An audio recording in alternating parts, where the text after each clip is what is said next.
Sunday morning light softly shine through. We're wrapped up in the moment, just me and you. Coffee's brewing slow, the world's still at ease. Cove TV's on, just the sun, us and the trees. Waking big beside you, feeling so complete. With every gentle touch, our love so sweet. Cannabis in the air, lifting up our souls, taking it slow, letting the good vibes roll. You and me and the morning haze, Cove TV's on. In our lazy days, the first hit of the day sets our hearts ablaze. Making big love in the soft sun's rays, cannabis kisses, smoke rings in the air. Sunday mornings with you, nothing can compare. The warmth of your smile, the calm of the breeze, our favorite strains whisper through the trees. Every puff we take, every song we hear, Cove TV's playing and it all feels clear. A love so deep in this quiet place, with a bowl in hand we find our space. Cannabis and coffee in the morning light, we can bake together, everything feels right. You and me and the morning haze, Cove TV's on. In our lazy days, the first hit of the day sets our hearts ablaze. Making big love in the soft sun's rays, cannabis kisses, smoke rings in the air. Sunday mornings with you, nothing can compare. The world slows down just for a while, cannabis dreams and your gentle smile. Cove TV playing our favorite shows. With every hit, our connection grows. It's the little moments, the quiet and the slow. In your eyes I see everything I need to know.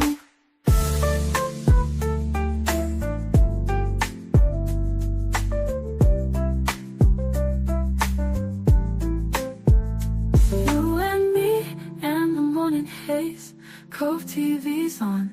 In our lazy days, the first hit of the day sets our hearts ablaze. We can bake love in the soft sun's rays, cannabis kisses, smoke rings in the air. Sunday mornings with you, nothing can compare. So here we are in our Sunday best, waking big mornings feeling so blessed.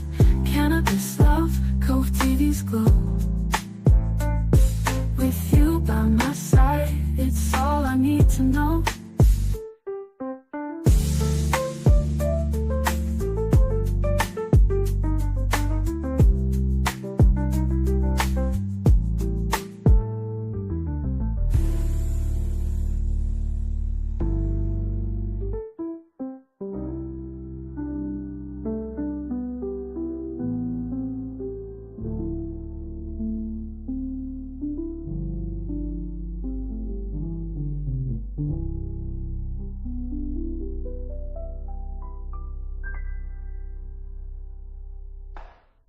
The whole TV's glow.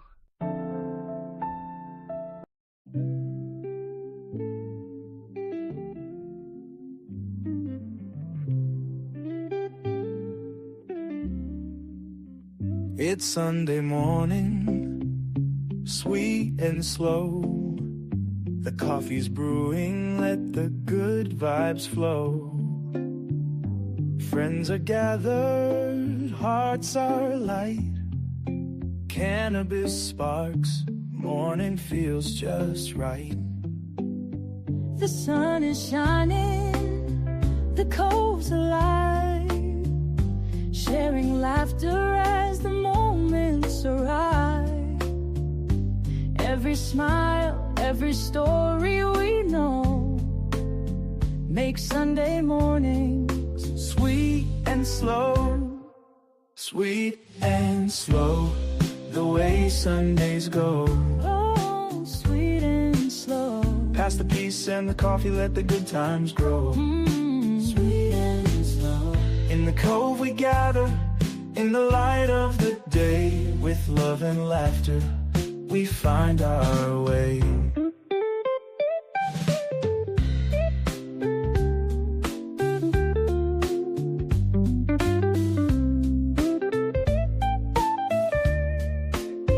The air is hazy, the green burns bright. Coffee warms hands in the morning light. Conversations flow like the ocean tide. We're all connected, no need to hide. The choir hums, the rhythm sways. Joy fills the cove in endless ways.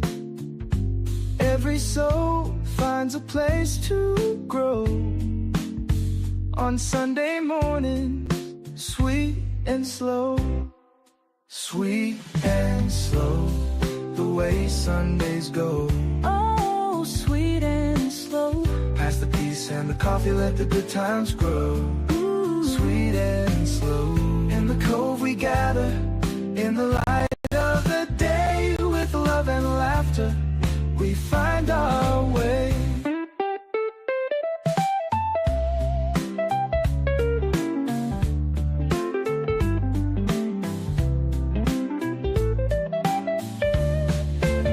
Sweet and slow, let it flow. Feel the love, let it show. In the Cove we'll roam right. Sunday morning has begun. Hallelujah for the day. Sweet and slow, let's light the way.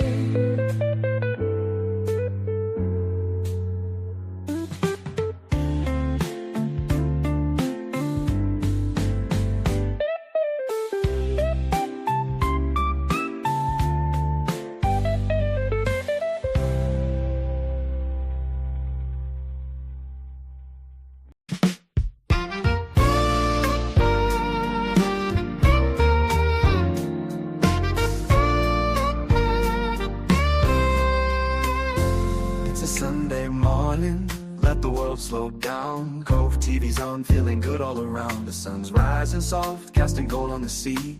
Cannabis clouds swirling, just you and me. Got the coffee brewed and the herb packed tight. A gentle breeze blowing, everything's right. We're taking it slow, no need to rush. Just a Sunday morning with a peaceful hush. Sunday morning slow jams on Cove TV. Waking and baking, feeling so free. Smooth jazz playing with an R&B groove. Cannabis dreams set the mood and soothe. Let the morning unfold, let the good vibes stay. Sunday morning slow jams, it's our getaway. Hammock swinging easy, palm tree sway. Smoking in the Cove, watching worries drift away. With every soft hit, we're lifted high. Underneath the blue of the tropical sky. The saxophone's calling, the rhythm's just right. With Cove TV mornings, everything's light. From the sand to the sea, we're floating along. Sunday morning slow jams, where we all belong. Sunday morning slow jams on Cove TV. Waking and baking, feeling so free. Smooth jazz playing with an R&B groove. Cannabis dreams set the mood and soothe. Let the morning unfold, let the good vibes stay. Sunday morning slow jams, it's our getaway. The ocean's humming and the music's slow. With every little talk, let the moments flow. Cove TV's here to start the day right. Sunday morning slow jams, feeling so right.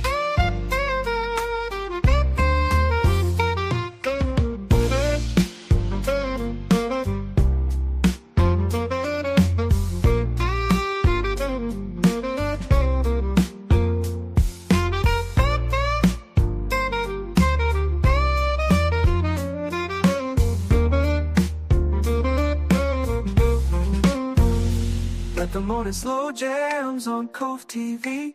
Waking and baking, feeling so free.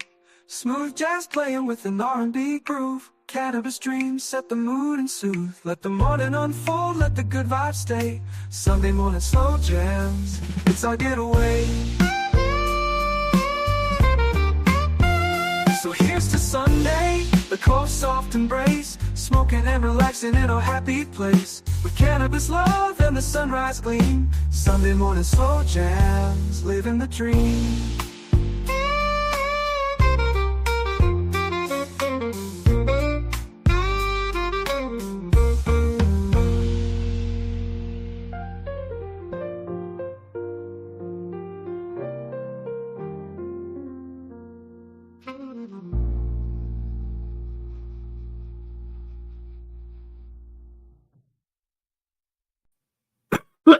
Oh man. Yeah, I seen that one hit you.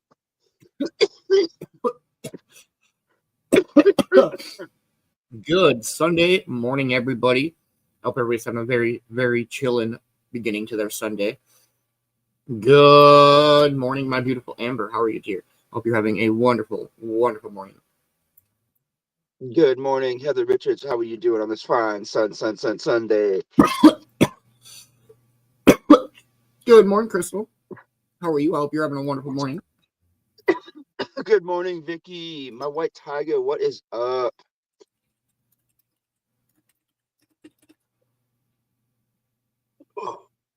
What is up, Kay? How are you, dear? I hope you're having a wonderful, wonderful Sunday morning. Good morning, Bill. How are you doing, man? Absolutely, Bill. 100%. Hey, what up, Gabriel? I believe. Hope you're having a wonderful morning. Hell yeah, man. Nothing better than to start your day with the Cove TV Morning Show every day of the week. Hey, it's earlier for me, too. I'm on the West Coast. Yeah, it's 5 a.m. where Man-Bear is. Yeah. Good morning, Deb Rose. How you doing? Good morning, Ash. How are you? I hope you're having a wonderful, wonderful morning. Good morning, Ma. Good to see you here. Good morning, CJ. How are you, dear? I hope you're having a wonderful, wonderful morning. Let's smoke a bowl, everybody. If I can, yes.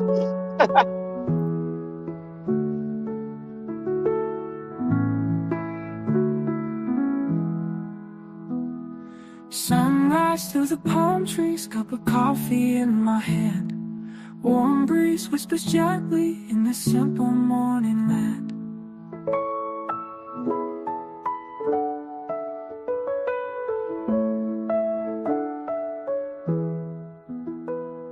Smooth coffee scent rising, dark roast in my cup. Take a sip, refreshing, just can't get enough. Coffee and cannabis in the Sunday air. Feeling so righteous, not a single care. Cannabis in the garden, leaves so green and bright. Smooth waves in the distance, life feels so right. Coffee grounds on the table, sugar and some cream. Rolling up the green leaves in this peaceful dream. Coffee and cannabis in the Sunday air. Feeling so righteous, not a single care.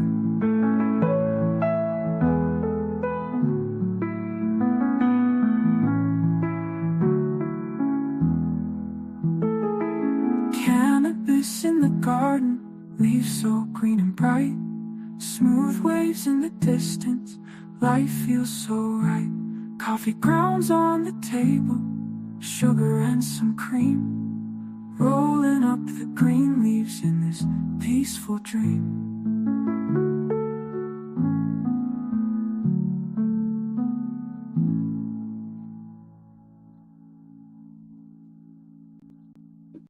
I hope everybody's having a wonderful, wonderful morning. Who's growing whose beard out here? I need to shave this shit. Like I said last time, this is just dirt. I gotta wash my neck. I missed the spot. Yeah, I missed a couple of spots. It's patchy when it grows out anyways. I swear, part of my So the funniest shit is, check this out. So under my lip, it grows, right?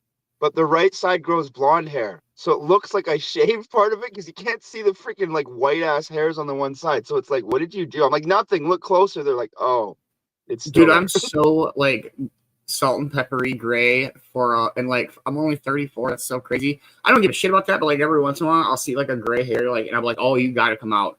And I'll spend like the next 20 minutes pulling out like 1.5 million fucking beard hairs just so I can get that one gray one. And Don't I have you like think it's funny? random bear patch that I have to like paint so you guys don't notice on the shows. I think it's hilarious because like when you're younger, you're worried about gray hair and all that. And when you're older, there's literally dye kits out there to dye your hair like all gray. There's like just for men gray, and like there's actually salt and pepper out there where you can actually dye it like that's like so weird. And they come and with these weird combs. You gotta like do the black first, and then you gotta go through with the gray, and like I've seen that shit. It's weird. I've never once dyed my hair, my beard, nothing ever. Never ever. Oh, I was a skateboarder. I dyed You're my like, hair I'm like 200. I love it. That's yeah, fucking man. great. I'm like, dude, man. My brother used to dye his hair with fucking Kool-Aid, man. You can dye your hair with Kool-Aid. I don't know if you knew that. Yeah. You can. It's I mean, horrible, I've always man. like, I'm not saying I would never. Okay, I'm kind of saying I would never, but I mean, like, I might go like a green or a blue or something crazy. But he went. I went 34 years without putting dye in this hair. I think I could make it another. I don't know. I'm gonna say like 34 because I don't know if I'm. Yeah, you're like, I'm hoping I can 68. double Like, as long as I can double down. When I turned 30 on my 30th birthday, I had a serious like midlife crisis epiphany type of a deal where I was all right, I'm fucking 30 years old. Like, I live such an unhealthy life. This is literally like my halfway point of my life. Like, I have like another 30 years left. Yeah. Just wait till you're 40 and you're like, I have another math. Wait, why did my knee just pop? Hold on. What was that sound? I don't even know what that sound was, but it was inside of me. Real. Oh my God. I meet myself during yoga for the respect and spina, but also so you guys don't hear all of the fucking Rice Krispie dudes are running around beating shit up. Yeah. Oh, the shoulders are for me, man. The shoulders in the back, once we do the spine twist, and then I stand up, it's all like, and I'm like, oh my, was that a good one or a bad one? So our last yoga, when she, like, I hate to put your hands on your shoulders because I feel like a my God. I have such bad shoulders. So we were going this way, and she's like, all right, reverse. And I went back, and holy shit, this whole back shoulder fucking cracked. It was, I thought I was in pain. I mean, there was no pain, but it sounded like it should have been painful, bro. It's like a release. I watch a lot of chiropractic, like a lot of, I don't know why, I ended up watching a lot of chiropractic practices. And yeah, you should see what they do for like the full spectrum of chiropractic work is insane, bro. It would help you, but it's so intense. Oh yeah. Like, dude, they're doing like back scrapings to like move your muscles around, and like they're actually doing like, man, I'm sorry, it's incredible work. I feel like chiropractors are misunderstood because like I know a lot of people, and I've said the same thing to where it's like, why does the doctor want to send me to the chiropractor all the time? Like they just want to, like, I just want to fix the shit. Like a chiropractor is not like a fix. That's like a make you feel better for the time being type of deal, no matter what situation you're in.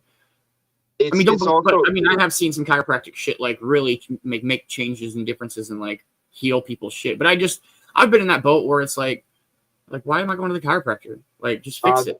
The one guy that I follow, I think it's Dr. Hightower, is actually, I don't know if that's his real name, but he's got a beard. He's got a Leonidas beard, but he does some pretty incredible chiropractic thing, and he does it like he films it. Like, you know, like I'm just saying, like you wouldn't believe it unless it was actually like filmed. Oh, I can do this, I can do that. Okay, but then when you watch it. Oh, sorry, 5 minutes out, everybody. Oh, I was just saying, when you watch it, it's a big difference as opposed to just hearing, oh, I'm a good chiropractor. Right. Yeah, that sounds great. But then when you see them actually in their practice helping people, that's a difference for me. So morning update for Sunday, December 15th, 2020, something or another. All right, the drone shit is getting wild. I don't know, and I'm not a big conspiracy theorist. I mean, I find it interesting, and I'm not saying I do or don't believe in Bigfoot or what the fuck ever, but the drone shit is weird. So the FBI has had just over 5,000 reports and sightings and leads and shit like that. So I don't know, and I just found this out last night. The FBI only needs 100 leads on something in order to investigate it. What are they? Are they investigating it? Brian Williams. I'm sure they are, bro. So Brian Williams sent us a video last night, and that shit was fucking weird. I'm gonna grab it quick here. 4 minutes out. And why is it like everyone's saying it's everywhere, but also a lot of people are saying it's based kind of started in the East Coast? It is not necessarily everywhere. Super hardcore in the Northeast. There's been a lot of sightings in Florida, a lot of sightings in California, and now I hear there's sightings in Texas. I guess it's very, very heavy in the area of military bases. I'm not saying it did shut down a New York airport last night. I saw that on the news. That shit's fucking crazy. I'm not a conspiracy theorist, but that shit is weird, yo. All right, check this out. Well, why did they start making drones in the first place? Technology? I'm not sure. So this is from Brian Williams, Glass Blowing. Much love, Brian. Thank you so much for sending this in. You can hear them too. Look, there comes the other one. Sounds like a small fucking helicopter. Look at them, guys. Yeah, they're like the size of an SUV. They say like 6 to 10 foot. Drones? That ain't right. It goes right up here. Look at that. They said like whatever. They're not putting off any heat signatures, which they find is weird. But that just means like something to do with the power. You know, their power shit. See it again. So yeah, there's one right there. You can see it clear as day. That looks like a goddamn airplane, dude. It So, does. like we were talking about yesterday how Bill was saying they're shooting This down is drones with crazy. the And that one's hovering. like a pulse gun. That one's Oh, hovering. electromagnetic stuff. Here Yeah. comes the next one. Look, they're What gonna if keep there's They, no look, here's electronics another in one, it? What guys. if there's no electronics in coming it? in the same place. Or it's like mechanical? And after this one will be. I mean, I don't think it'd be like a steampunk drone, but I'd be super down to see that. No, but you know what I'm saying. What if it's not like? What if what if they're actually FBI drones or something, and they're immune to all that electromagnetic stuff, so they can I have like the to only get out my drones in the 6.5. sky? I'm not a conspiracy theorist. I'm more of a guy who Look how proves this slow shit it's wrong. moving. 2 minutes out, everybody. So like they were saying that like the government really hasn't said a whole lot on it. No. But either ways, it's still spooky because if the government does know all, like it is the like why are they not saying anything when everybody's freaking out? Two, on the other side, if it isn't the government, then who the fuck is it? 2 minutes out, everybody.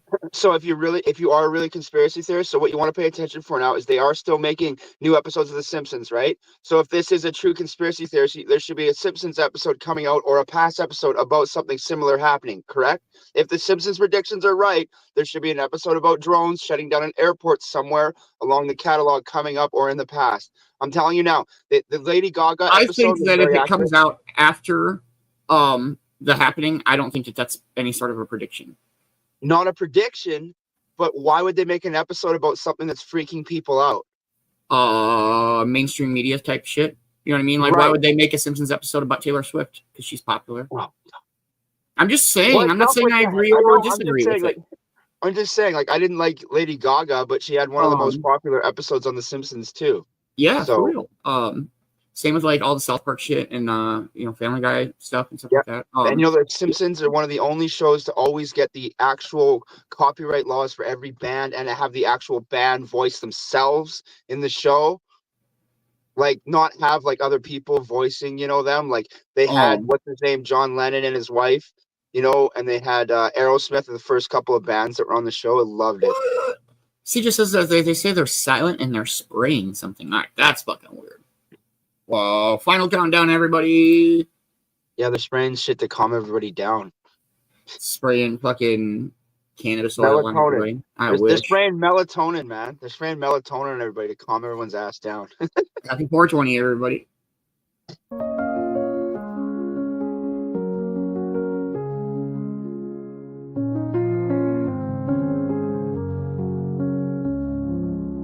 Sunrise glow so gentle, bright. Coffee cup, my heart's delight. Cannabis mist in the air. Friends we share this morning fare. Tropical breeze whispers low. We sip slow, feel the flow. Hands we hold, a peaceful beat. Life is sweet where hearts do meet. Sunday morning, pure and free. Church bell rings in harmony.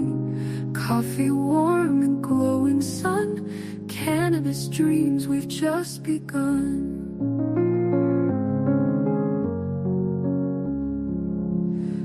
Gospel tunes we softly hum, joyful hearts and beating drums, tropical skies wide and grand, together we all understand. Peaceful shorebirds take to flight, nature paints a pure delight, friends and laughter fill the space, in this soft and sacred place. Cannabis calm in subtle grace, coffee warmth in our embrace, hands circle dreams in morning light, Sunday sunrise pure and bright.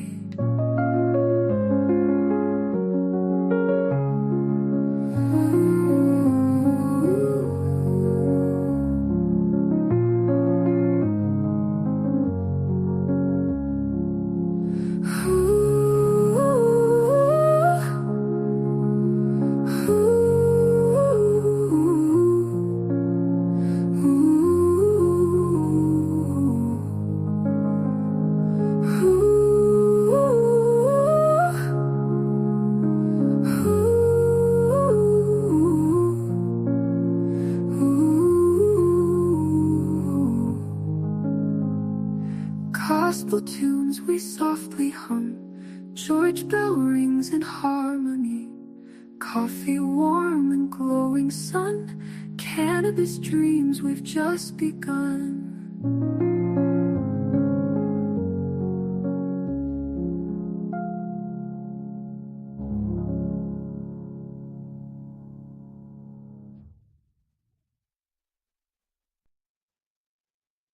I love the Chillin Sunday Morning music. I play a lot of the other music, I guess, throughout the week. But man, there's a couple songs that I don't play throughout the week because I just Bill, it ain't your fault, bro. It's too chillin'.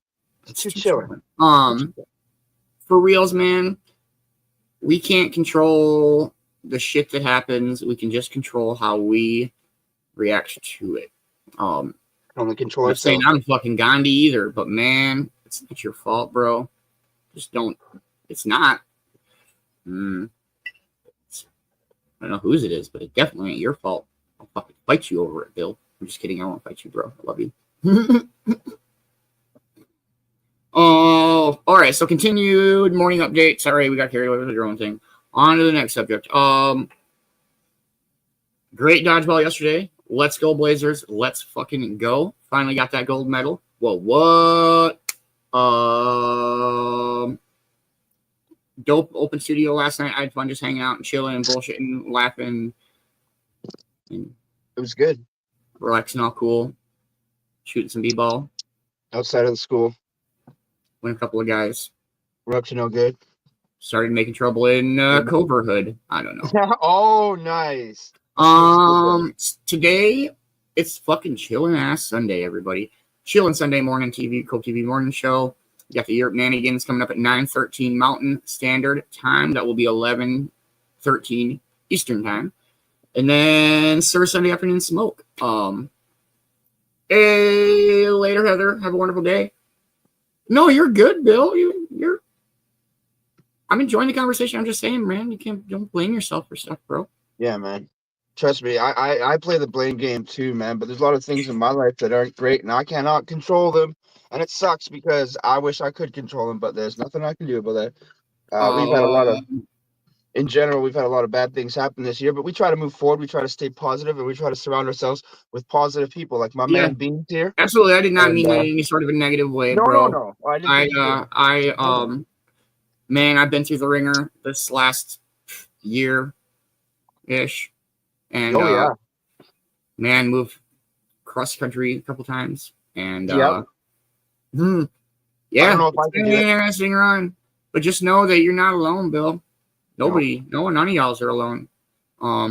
It's really hard when you can't get that kink out of your thinking that you're alone, and it's hard because you keep going back to that. But one reason why we do this is because we wanted to create a safe place for everyone to come and vent and smoke and have a good time. And if you can't talk to us, who can you talk to? We're the people, we're the chill people. We're the people that want to help you. We're the people that want to smoke with you, hang out, listen to good music. Like he said, last night was awesome, and that's why we open the studio up when we do, because I understand that. For sure, Bill. I get that. We'll jump into another song. I just want you to keep your head high, man, and that's all I meant by that. Much love, brother. Cheers, everybody. That's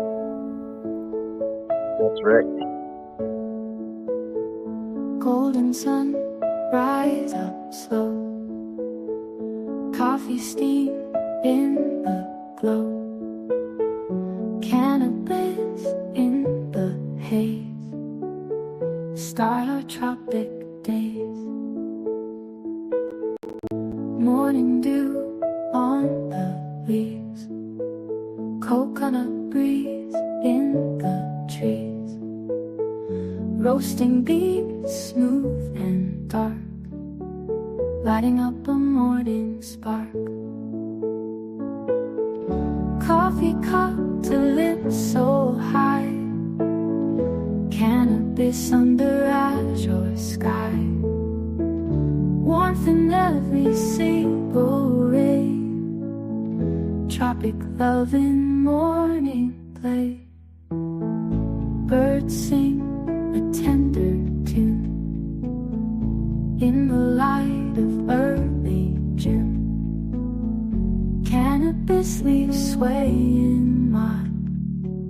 Coffee aroma running wild. Percussion rhythm so sweet. Sand warm beneath our feet. Cannabis whispers in the air. Coffee heartbeat softly share. Coffee cup to lips so high. Cannabis under azure sky. Warmth in every single ray. Tropic love in morning play.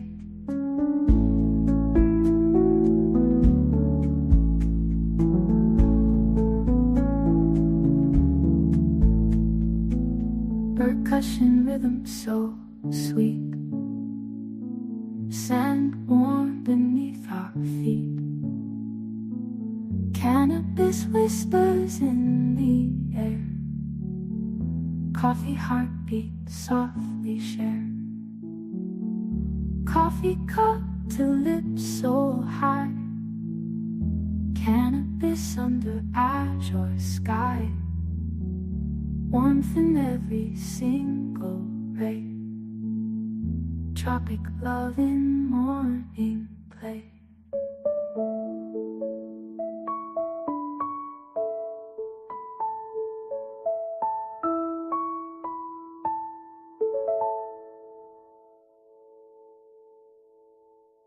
Cheers, everybody.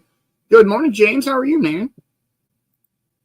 I will say it definitely helps having a team of creators to work with where we can all manage different times and time zones and stuff like that. It makes such a difference. And I hope you're having a wonderful Sunday morning. I mean, we sleep a little bit, just not much. Not much. I think there was a little chunk of hash in that one. Hit a little hard. Ooh. Okay. So we'll do some weather. Let's go with. Well, oh man, I think everybody needs a little bit of inhale, exhale, amen on a Sunday morning.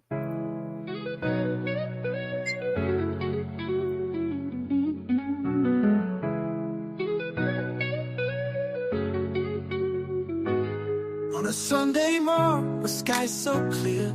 The cove awakens, peace draws near. The herbs inhale, the day begins. Inhale the good, exhale your sins. The sunlight kisses every leaf. A gentle toke brings calm relief. Through every puff, the soul set free. Ganja embracing harmony. Inhale, exhale, amen, here we stand. With every puff we understand. The cove is calling, let peace begin. Inhale, exhale, amen, and breathe it in. Inhale, exhale, let joy unfold. Stories shared, connections bold. Lift each other, find strength again. Inhale, exhale, amen. The morning glow, soft waves roll by. In every breath we reach the sky. Sunday's a blessing, a gift to embrace. We slow things down, move at love's pace. Goals are passed with care, with trust. In the cove we do what we must. The earth unites, as laughter flows. Through sacred clouds the spirit grows. Inhale, exhale, amen, here we stand. With every puff we understand. The cove is calling, let peace begin. Inhale, exhale, amen, and breathe it in. Inhale, exhale, let joy unfold. Stories shared, connections bold. Lift each other, find strength again. Inhale, exhale, amen. Inhale, exhale, inhale, exhale, amen, here we stand. A Sunday morning wrapped in gold. With every taupe, new stories told. The herb brings peace to hearts in need. A soulful moment, love's gentle creed. In the cove with ganja in hand. Together we rise, together we stand. No rush, no fear, just space to be. Inhale, exhale, serenity. Inhale, exhale, amen, here we stand. With every puff we understand. The cove is calling, let peace begin. Inhale, exhale, amen, and breathe it in. Inhale, exhale, let joy unfold. Stories shared, connections bold. Lift each other, find strength again. Inhale, exhale, amen. Inhale, exhale, inhale, exhale. Inhale, exhale, amen, here we stand.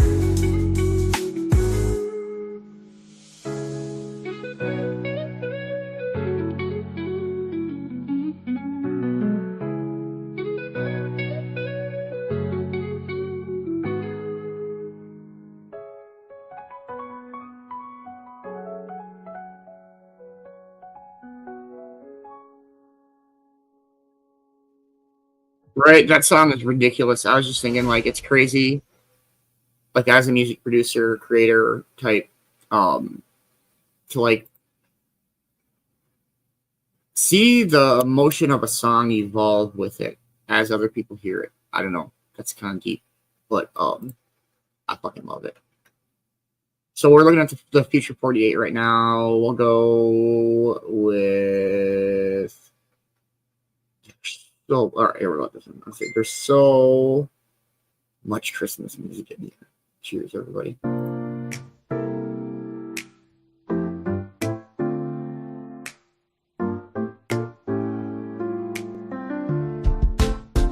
Wake up slow, let the morning shine. The cove calls us, it's a peaceful sign. Coffee brewing, bowls packed tight. Gathering with ganja, everything feels right.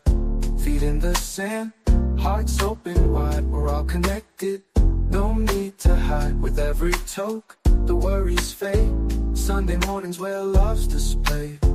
Gather us with ganja, let the spirit flow. Feel the warmth from the highs we know. Together we rise with each slow exhale. In the cove, good vibes prevail. Gather us with ganja, let joy abide. Peace and unity side by side. Breathe in deep, let your soul ignite. Together we shine in the morning light.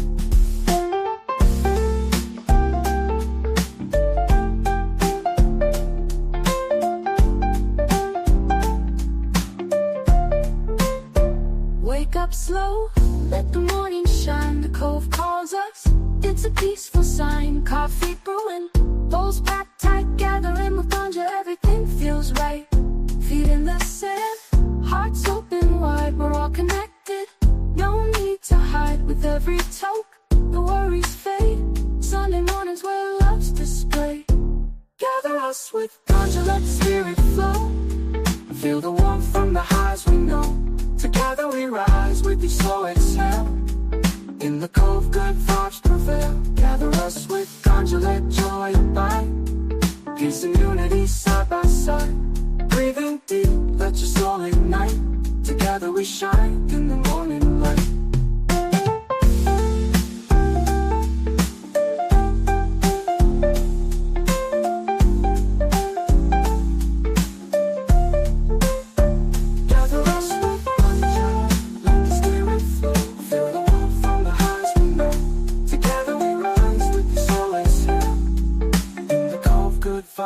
unveil.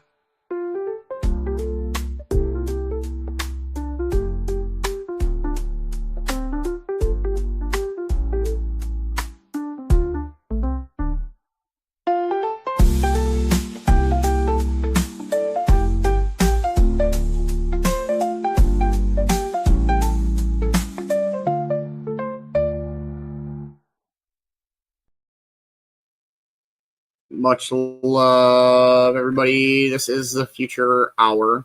We'll play one more song, and we'll do our This Day in History with Mother Truckin' Vicki Bowers. Much love, everybody.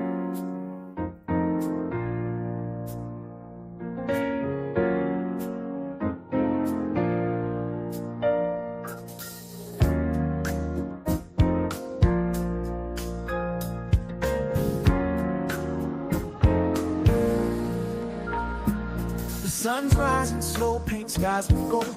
Coffee in hand, the stories unfold. This ain't just a show, it's where hearts align. A place to unwind, where peace we find. Cannabis drifts on the morning breeze, bringing calm to the mind, setting souls at ease. Together we gather, no need to pretend. The Cove's where the day and good vibes begin. Come on in, let the love unfold. Come on in, let it unfold. In the warmth of community, hearts turn gold. Hearts turn gold. The Cove is more than a show on display. More than a show. It's a place to belong, where we start the day. We start the day. So rise with the sun, let the blessings flow. Let it flow. With coffee and peace, we let the spirit grow. Some come to laugh, some come to share. Every story told shows someone's care. We lift each other, hand in hand. Through life's storms, together we stand. The circle's wide, there's room for all. No judgment here, just love's gentle call. Every morning's a chance to reset, renew, to breathe, to heal, and see life through. Come on in, let the love unfold. Come on in, let it unfold. In the warmth of community, hearts turn gold. Hearts turn gold. The Cove is more than a show on display. More than a show. It's a place to belong, where we start the day. We start the day. So rise with the sun, let the blessings flow. Let it flow. With coffee and peace, we let the spirit grow.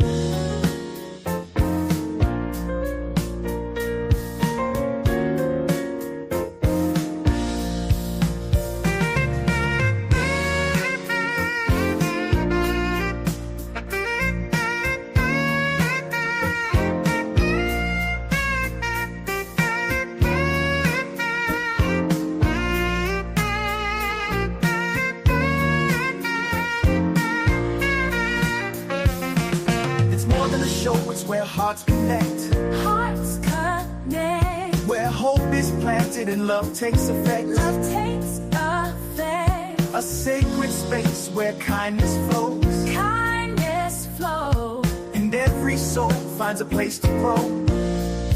Let's grow. Come on in, let the love unfold. Come on in, let it unfold. In the warmth of community, hearts turn gold. Hearts turn gold.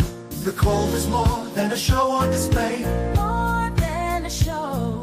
It's a place to belong, where we start the day. We start the day.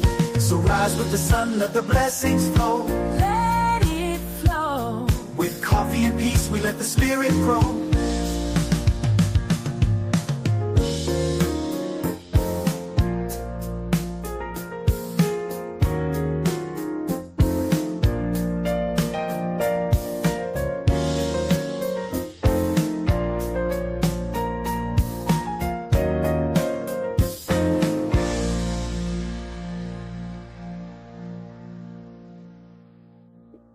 And this is just the current radar. Moggy's dreaming.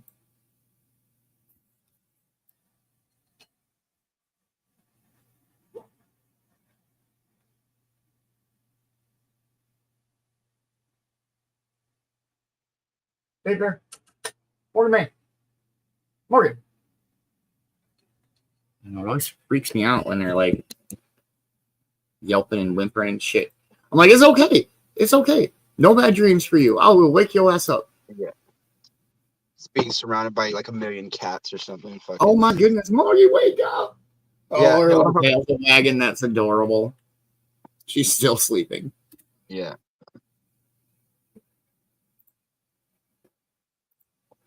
Yeah. It's going to be a good Sunday. I got a bunch of stuff to do around here. Still smoking this amazing Death Bubba that's just so smacky. Holy shit. It's the best way to describe it. It's smacky. Hey, good morning, Peck. How are you, man? Hope you're having a wonderful morning. So I was just thinking during the song, like, I love how, like, just morning showy the fucking morning show is, but we just get high during it. Like there was nothing really, like, cannabis focused about the morning show. No. We just, well, I mean, we do smoke a lot of weed. I mean, we do like Wake and Bake and like 420. And then the 420 songs, and shit like that. But, you know, it's we're not fucking hypocrites. different. We're not weed hypocrites. What are you talking about? Hypocrites. Hey, welcome home. From your home to you. Yeah. What he said. Words ordered better bring function well. Nice. That must be exciting, man. I know what it's like to be on the road for a long time. I used to travel a lot. It's cool. I like staying in different hotels and stuff, and like I always try to find a hotel that had a swimming pool because I used to love swimming. But it gets to be a lot. Your home is your castle. Home is where your heart is. Oh my goodness, man. I've seen videos of people's dogs like jumping up and like running in a dream. Like they will jump up and they will run flat into a wall, dude. I don't know whether to laugh or be sad, but I do both, probably. Yeah. Or like all right, doctor walls. All right, everybody. This day in history with Vicki Bowers. If you are not following her, please make sure you are, but we'll dive into that. Here we go, everybody.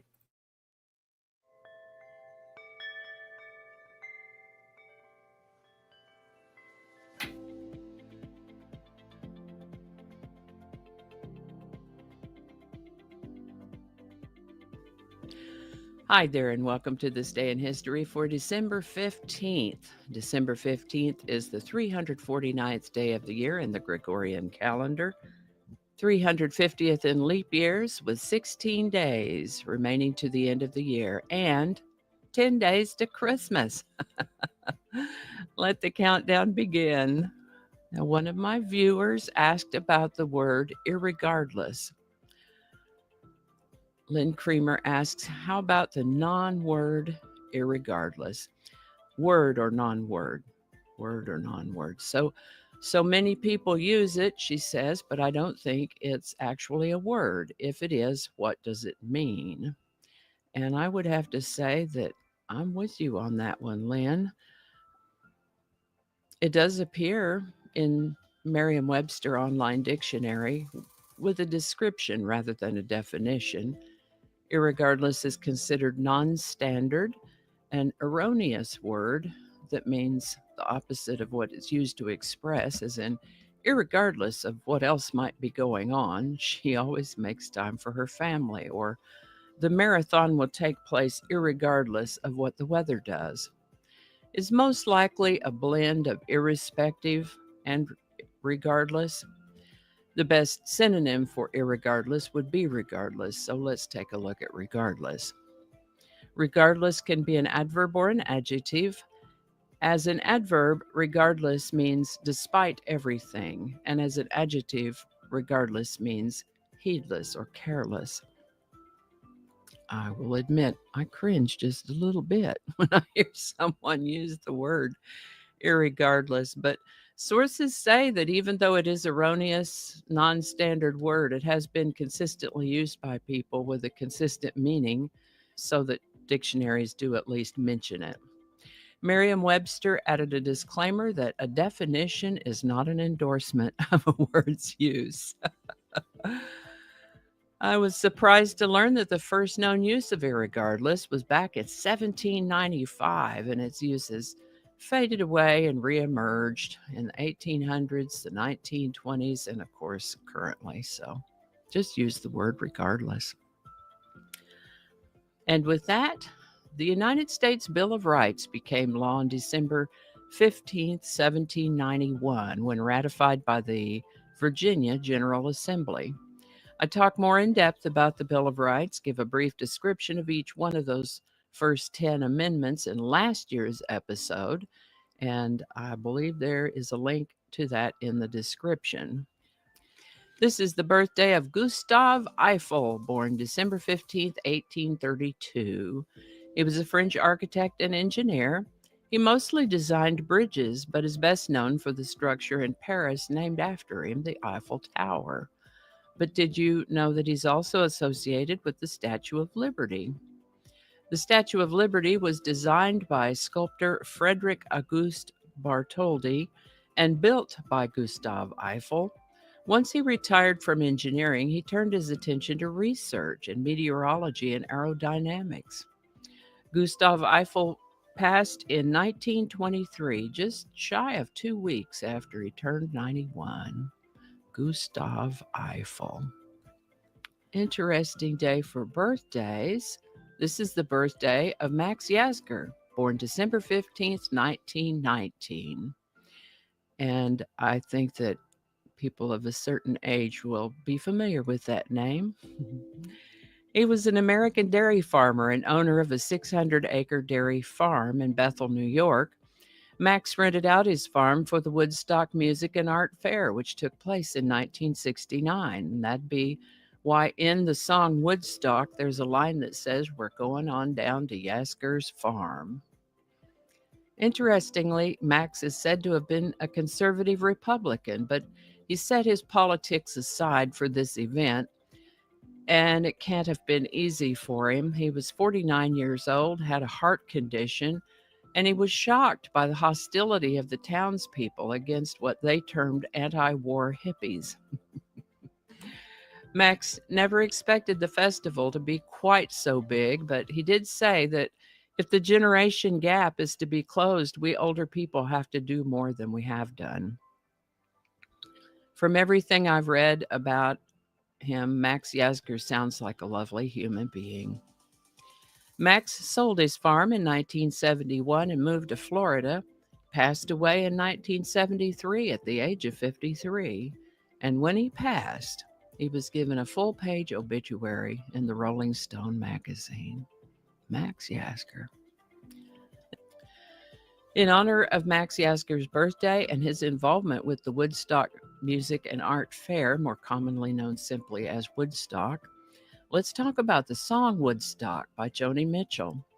As it happens, she didn't actually go to Woodstock herself due to a scheduling conflict, but her boyfriend Graham Nash told her about it, and she watched televised reports of it on TV from a hotel room in New York City as she wrote the song. The song is written as something of a spiritual journey to Max Yasgur's farm. The song Woodstock is symbolic of the counterculture of the 1960s, and Joni performed Woodstock live at the 1969 Big Sur Folk Festival about a month after Woodstock Festival and before the song had been released on any record. She then released Woodstock as the B-side to her song Big Yellow Taxi.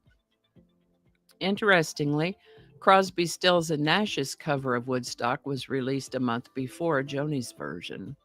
Crosby, Stills and Nash version of Woodstock got to number 11 on the Billboard Hot 100 in May of 1970. Other notable covers of the song Woodstock include versions from Matthews' Southern Comfort, The Assembled Multitude, James Taylor, and James Legend, just to highlight a few. Woodstock by Joni Mitchell. There's a link in the description to that, and I've also included a link to the Crosby, Stills and Nash version of Woodstock. And that's it. Other than that, check the description for links and whatnot. Thank you so much for watching, and we'll see you next time. And now we look for the thank you very much button. It always wants to make sure, do you really mean it? Yeah.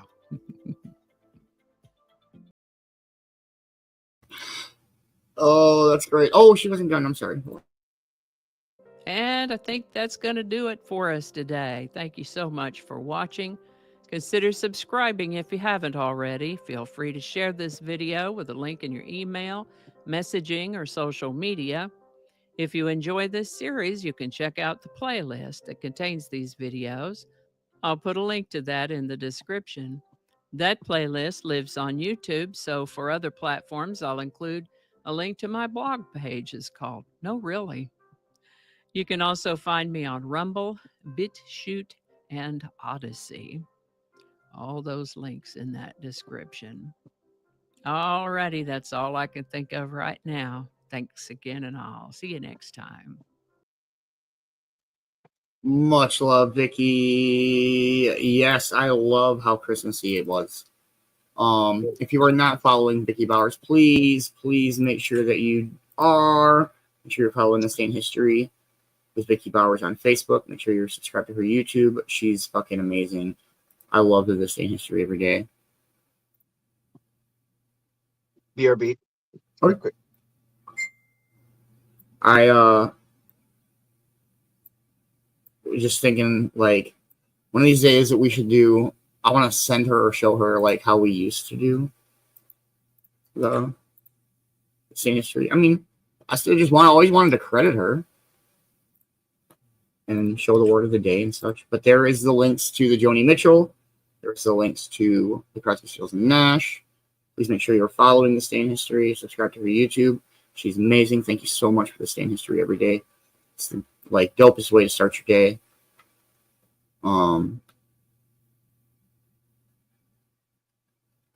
Yeah, she's dope.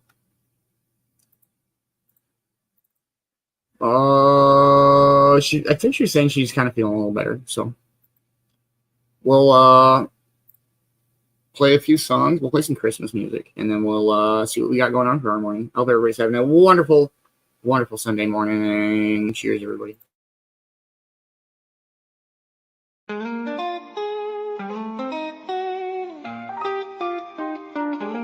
The snow falls softly, a peaceful glow. The morning whispers, the world moves slow. The coffee brews, its warmth takes flight. A Christmas morning wrapped in pure delight. Coffee on Christmas, just you and me. Just you and me. Wrapped in the glow of the Christmas tree. Christmas tree. Each sip we share, the moment is clear. Love is the gift we hold so near.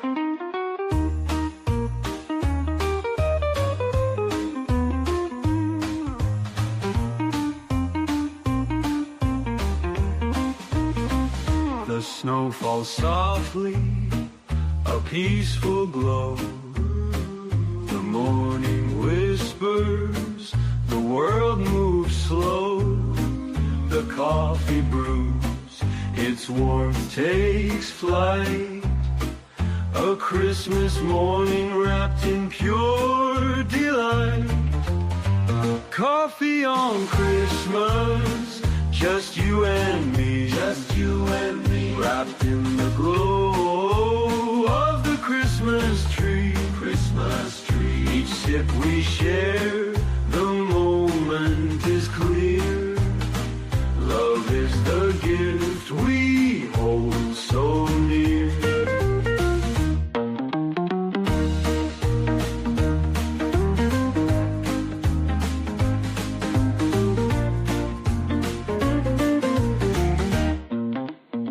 The fire crackles, the air feels sweet. This quiet moment, our love complete. Your hand in mine, a story untold. A Christmas memory will always hold. The fire crackles, the air feels sweet. This quiet moment,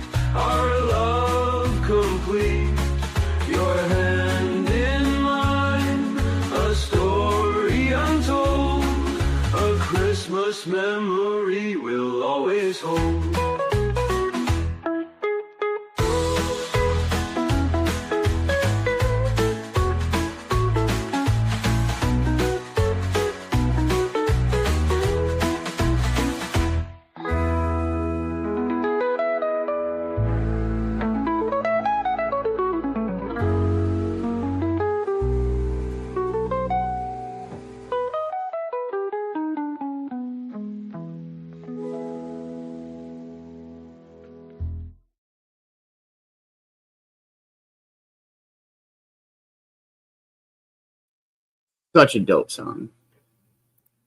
Yeah. So, what has everybody got planned for their Sunday? Leftovers, and leftovers. Yeah, I'm just gonna try to clean up around here and be a renegade, hang out. Nothing too crazy. It's fucking Sunday. Yeah, that's right. East Sunday. Sunday. Amazing dodgeball yesterday. That was incredible. Yeah, it was super incredible. I'm just excited. I'm just excited to see where the Blazers sit now in the standings. Hey, good morning, Erica. How are you? Hope you're having a wonderful morning. Good morning, Nikki. How are you? Hope you're having a wonderful Sunday morning.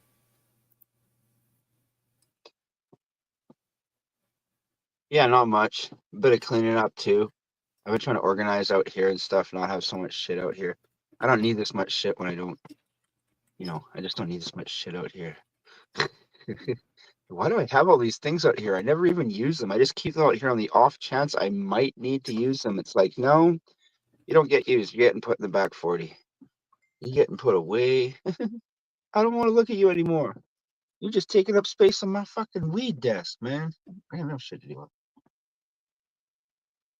Try to keep all right, we'll do another song and then we'll see where we're at with the morning speaker. Okay. All right.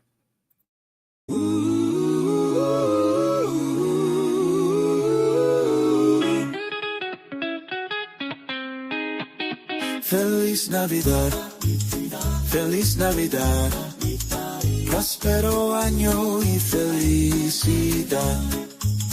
Feliz Navidad, Feliz Navidad, próspero año y felicidad. I want to wish you a Merry Christmas. I want to wish you a Merry Christmas. I want to wish you a Merry Christmas from the bottom of my heart. Feliz Navidad, Feliz Navidad, próspero año y felicidad.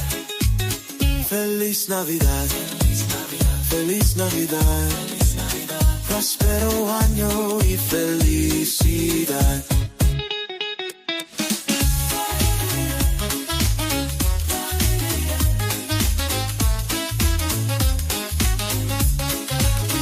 I want to wish you a Merry Christmas.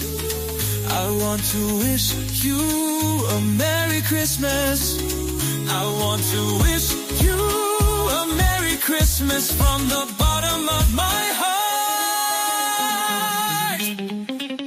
Feliz Navidad, Feliz Navidad, próspero año y felicidad. Feliz Navidad, Feliz Navidad, próspero año y felicidad.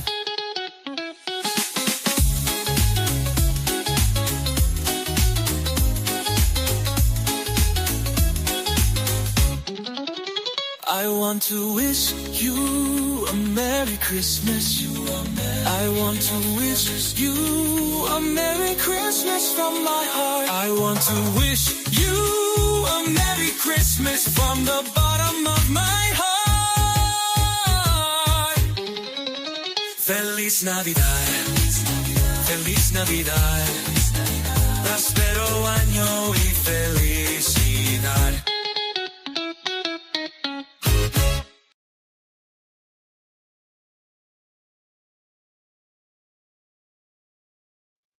Good morning, everybody. I hope everybody's having a wonderful, wonderful morning. We'll play one more song. We'll do a morning speaker. This one will be a little bit longer, about 45 minutes. So if you need to grab coffee or anything like that, we'll play one more song and then we'll dive into it, everybody. Cheers. Cheers.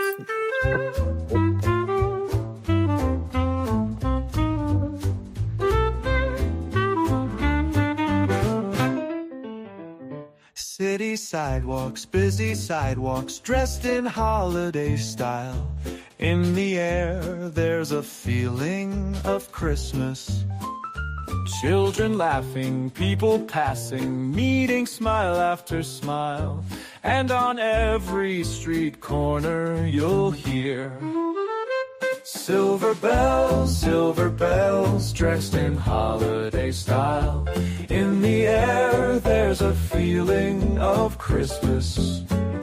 Children laughing, people passing, meeting smile after smile.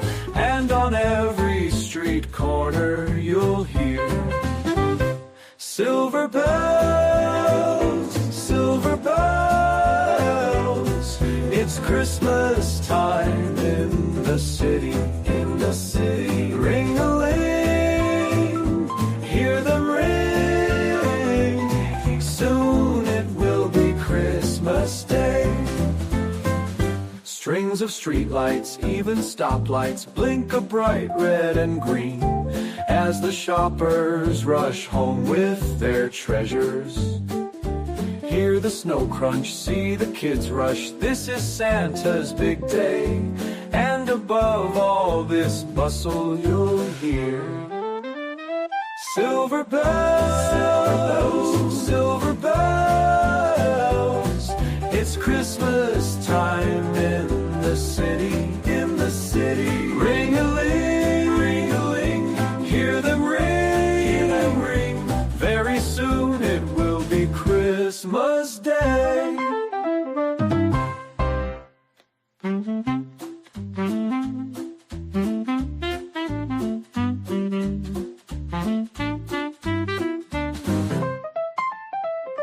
Strings of streetlights, even stoplights, blink a bright red and green as the shoppers rush home with their treasures.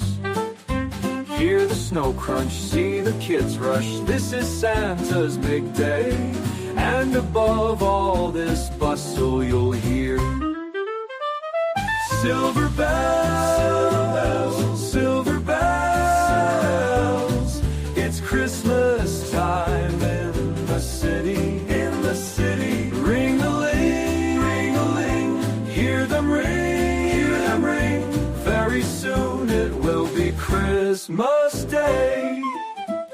City sidewalks, busy sidewalks, dressed in holiday style.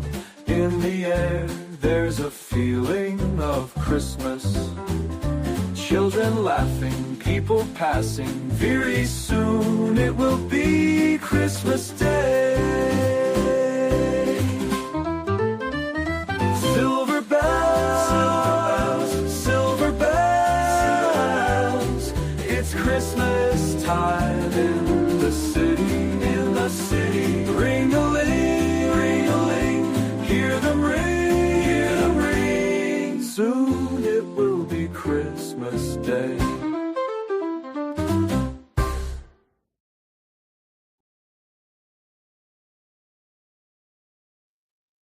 What up, Jeremy? How are you, man? Hope you're having a wonderful morning. We are just getting ready to dive into our morning speaker. This morning's morning speaker is Simon Sinek. He's fucking dope speaker. Be about 45-ish minutes long. And one second. We're gonna go here. Hey, good morning, Mindy. How are you? I hope you're having a wonderful morning. We're just getting ready to start our morning speaker.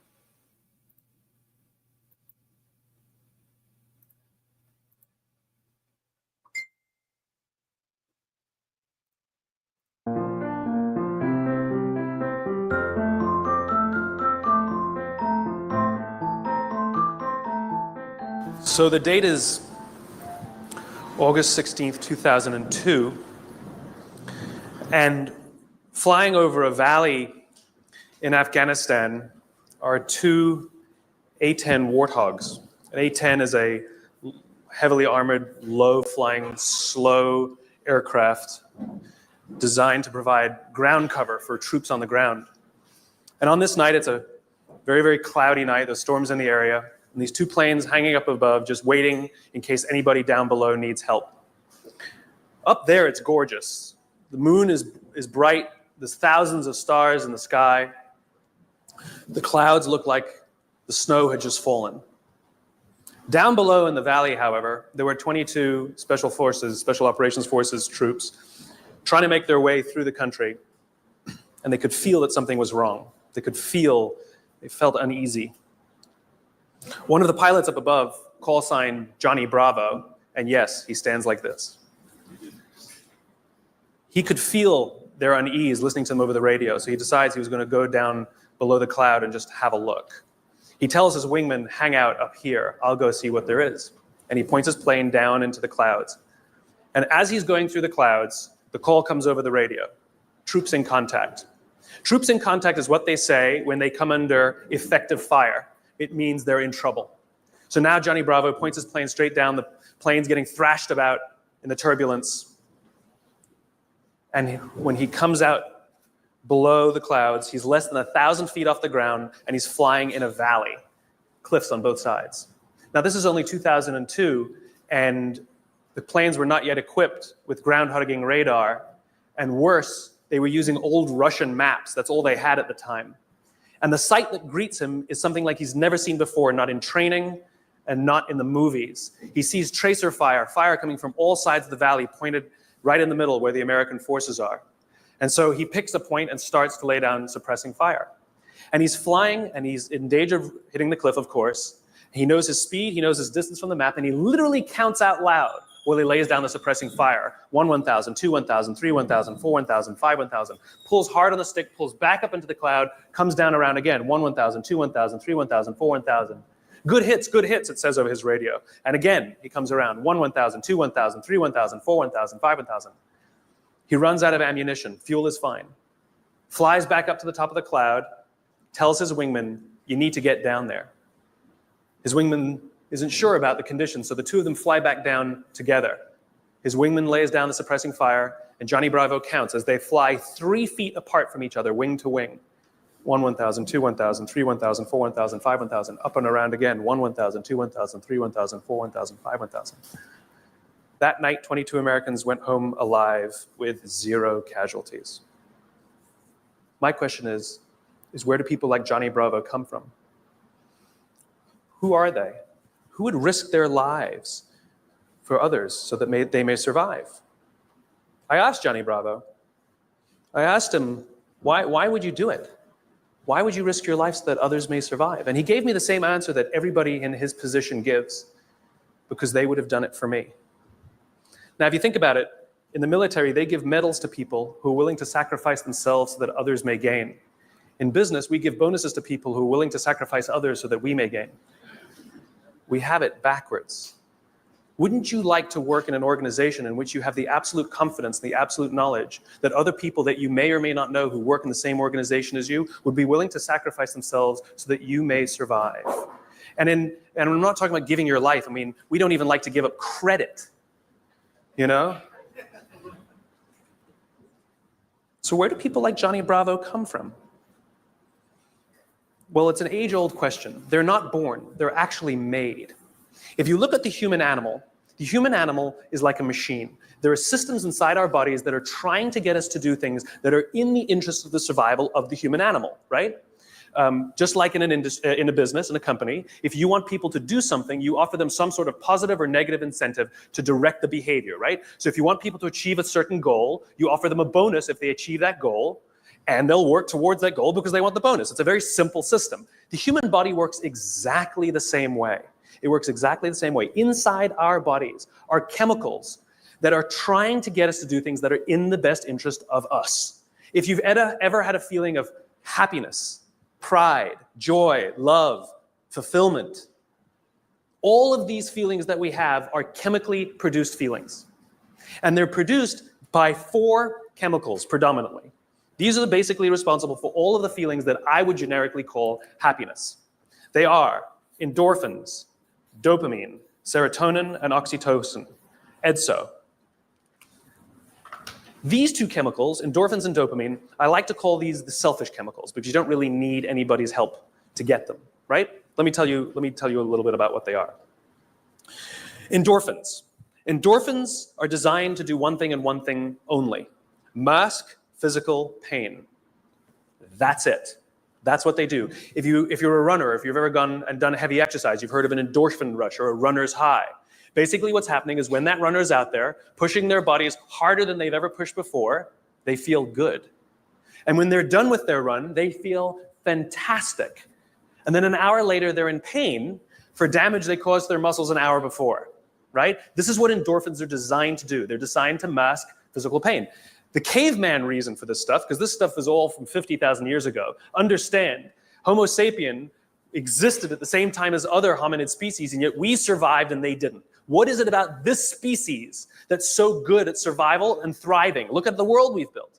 It's not just that we're smart. We're certainly not the strongest and we're certainly not the smartest. It's that we're social animals. We have to do things together. We have to look after each other, and we have to work together to ensure that we survive, that we do well. This is how we're designed, right? These chemicals are trying to make that happen. So in these caveman times, 50,000 years ago, Paleolithic era, we had to eat. We're not the strongest, we're not the fastest. But there's one thing that the human animal is made for: endurance. We could track an animal for hours and hours and hours and miles and miles and miles. And if we were tired, we'd keep going. And if we got injured or we had to bring the food back to the cave, we'd continue to do it. And it was so good, it felt so good, that maybe we'd even volunteer to go hunting the next day, just like we get addicted to exercise, right? Oh my God, it was so much fun yesterday. I will totally go hunting tomorrow, right? Good system for the survival of the group. Good system. By the way, the reason laughing feels good is because of endorphins. You're actually convulsing your internal organs, and endorphins are masking the physical pain. I'm sure everybody here has laughed so much that the endorphins eventually run out and you go, stop, stop, it hurts. Endorphins, they feel good. Dopamine. Dopamine is the feeling that you found something you're looking for, or that you accomplished something you set out to accomplish. So you know that feeling you get when you cross something off your to-do list? That's dopamine. Feels awesome. You know when you have a goal to hit and you achieve that goal, you're like, yes! You feel like you've won something, right? That's dopamine. The whole purpose of dopamine is to make sure that we get stuff done, right? The historical reason for dopamine, we would never eat if we only waited to get until we got hungry, because there's no guarantee that we would find food. So dopamine exists to help us go looking for food. We get dopamine when we eat, which is one of the reasons we like eating. And so when you see something that reminds you of something that feels good, we want to do the behavior that helps us get that feeling, right? So let's say you're out there going for a walk and you see an apple tree in the distance. You get a small hit of dopamine. And then what it does is it focuses us on our goals. And now we start walking towards the apple tree. And as the apple tree starts to get a little bigger, we feel like we're making progress. You get another little shot of dopamine and another little shot of dopamine until you get to the tree and you're like, yes! Okay? This is why we're told you must write down your goals. Your goals must be tangible. There's a biological reason for that. We're very, very visually oriented animals. You have to be able to see the goal for it to biologically stay focused, right? If you don't write down your goals, if you can't see your goals, it's very hard to get motivated, to get inspired. For example, think about corporate visions, right? A corporate vision has to be something we can see, right? That's why it's called a vision. You can see it, right? To be the biggest, most respected, to be the fastest growing are not visions. They're nothing, right? What does that even look like? Respected by whom? Your mother? Yourself? Your friends? Your shareholders? Who knows? What's the metric? Dunno. It's amorphous, doesn't motivate us. Just like I can't tell you, you will get a bonus if you achieve more. You're going to ask me, how much more? I'm going to say, more. Doesn't work. You need a tangible goal. You need a tangible goal, right? Here's a great vision. Martin Luther King, I have a dream that one day little black children and little white children will play on the playground together and hold hands together. We can imagine that. We can set our sights on that. And every time we achieve a goal and achieve a metric and achieve a milestone that makes us feel like we're making progress to the vision we can see, we keep going and going and going until we achieve something remarkable. You have to be able to see it. Dopamine. Like I said, dopamine is the feeling you get when you set out to find something you're looking for as well. Talked about the to-do list. I came home from a trip just a couple days ago and I had a bunch of errands to run and I wrote down a little list of things I had to do and off I went, right? And as I was walking past, I think it was the dry cleaners, I don't remember. I was walking past something I remembered, oh, I have to do that, and I hadn't written down on my to-do list. So I went in and finished what I needed to do, and then when I came out, I then wrote it on my to-do list and then crossed it out. Because I wanted the dopamine. Feels good. Dopamine comes with a warning. Dopamine is highly, highly, highly addictive. Here are some other things that release dopamine. Alcohol, nicotine, gambling, your cell phone. Oh, you think I'm joking? Okay, we've all been told that, if you wake up in the morning and you crave a drink, you might be an alcoholic. Well, if you wake up in the morning, the first thing you do is check your phone before you even get out of bed, you might be an addict. If you walk from room to room in your own apartment holding your telephone,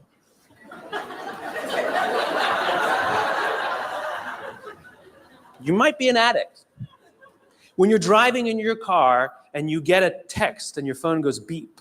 We hate email, true. We love the beep, the buzz, the ding. Oh.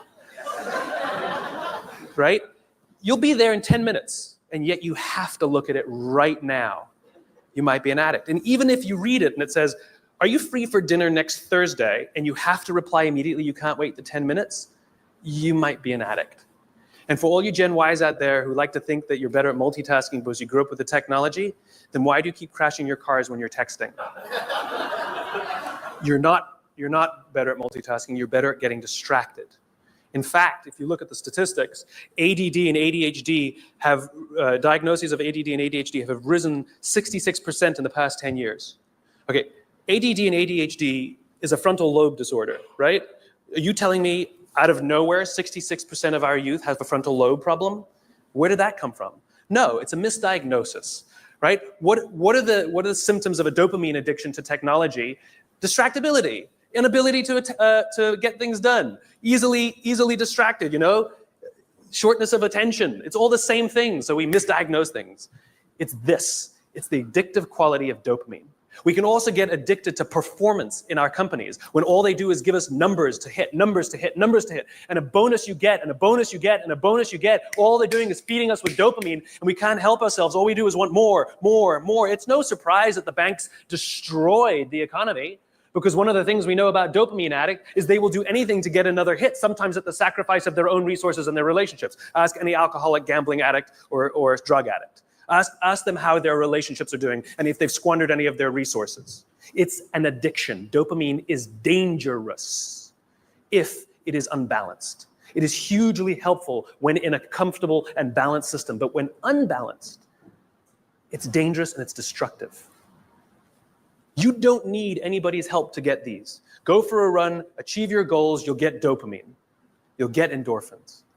But you won't have any feeling of fulfillment or love or trust. That's where these come in. These are attempting to manage these. This is what makes our society great. This is where people like Johnny Bravo come from. It's because of these two chemicals that leaders really fulfill their great responsibility. Outside in the world is danger at all times for various reasons. In caveman times, that danger may have been, a saber-toothed tiger. It may have been the weather. It may have been a lack of resources. It may have been, who knows, any number of things. Things that with no conscience are trying to kill you. They want to end your life. And so how do we survive? We work together. And together, we come together in our groups, in our companies, in our tribes, to feel like we belong, to be around people who believe what we believe, so that we may feel safe. When we're surrounded by people who have our best interests in mind and we feel safe, we will organize ourselves and cooperate to face the dangers externally. Don't forget, the outside dangers are a constant. In a modern world, the outside dangers may be your competition that's trying to put you out of business, or at least steal your business. It might be the ebbs and flows of the economy. It might be terrorism. All of these unknowns, all trying to put you out of business, take away your job, take away your livelihood, end it for you. Nothing personal. It's a constant. Inside our organizations, the dangers we face are not a constant. They are a variable.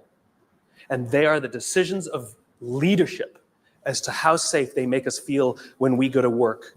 This is the job of leaders. Aesop said it better than I can. There's an Aesop fable. about 4 oxen that stand tail to tail.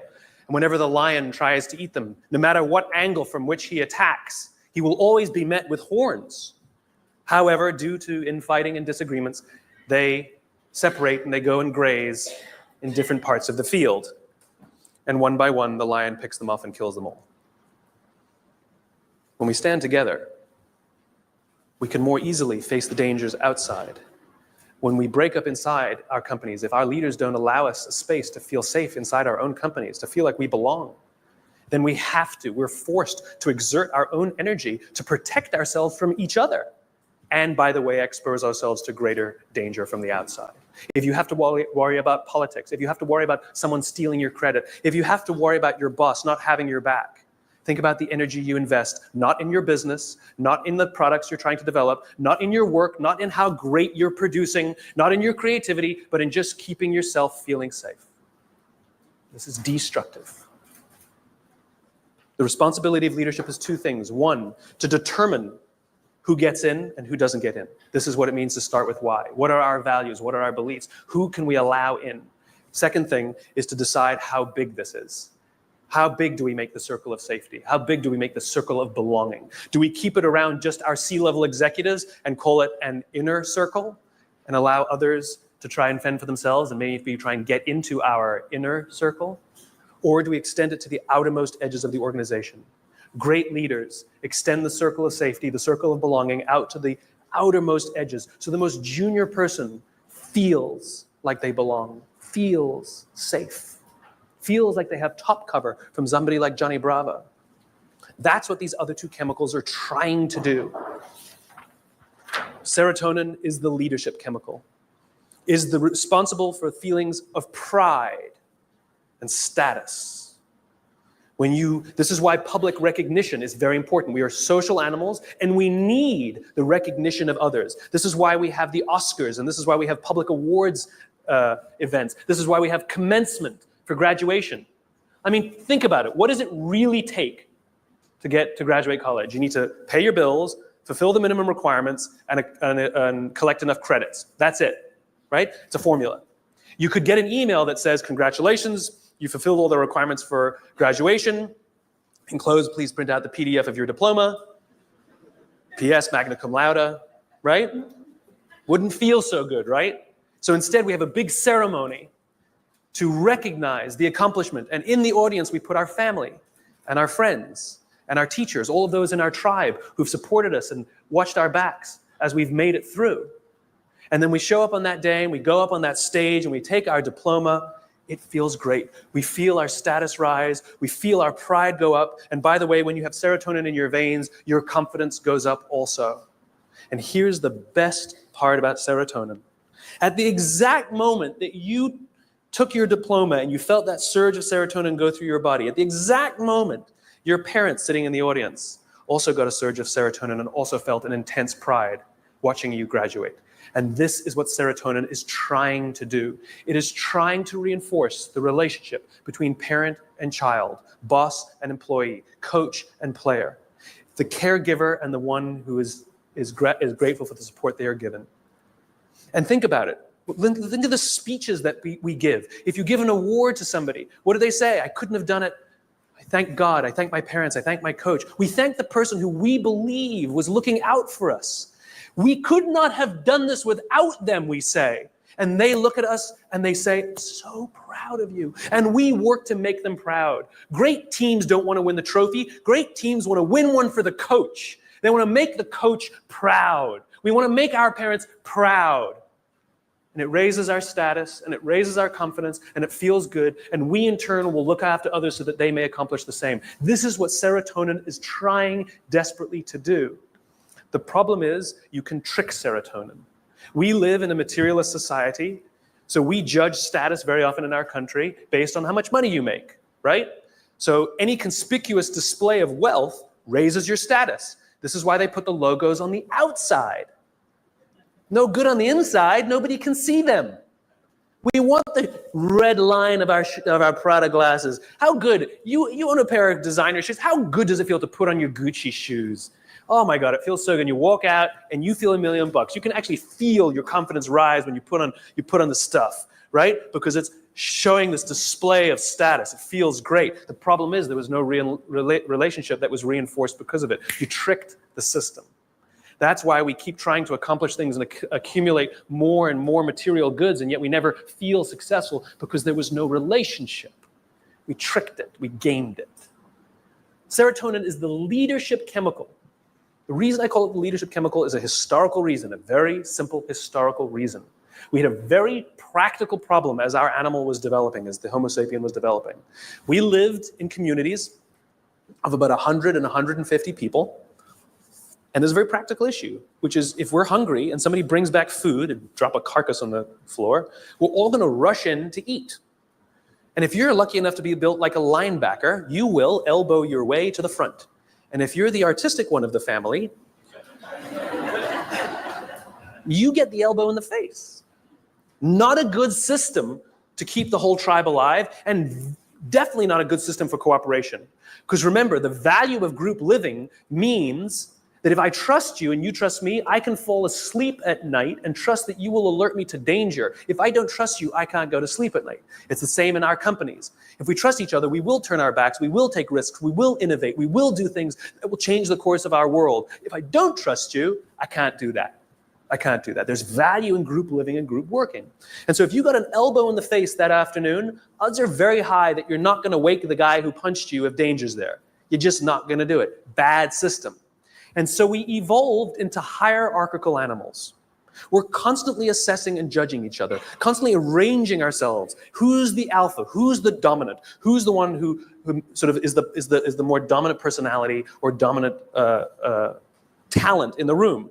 In caveman times, it might have been physical muscle. In a creative industry, it might be talent. In the military, it might be courage. There's no standard by which we judge alphas. It's relative to the industries we're in. And it's relative to us as well. If you've ever met someone and you were nervous while you were meeting them, you're not the alpha. We've all had the experience where we're meeting somebody and we can sense that they're nervous meeting us. You're the alpha. I'll tell you a little aside that's kind of funny. You know when women all live together, their menstrual cycles align, right? Assuming they're not on the pill, then it doesn't work, right? But if they're not on the pill, all the menstrual cycles go together on the same schedule. It's not arbitrary.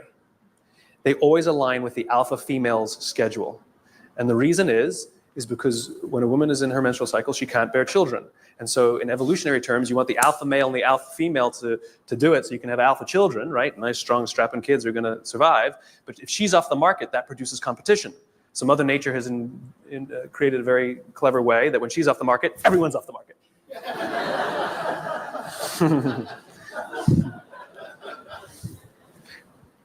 Back to the talk. So we're constantly judging and assessing each other who's alpha, right?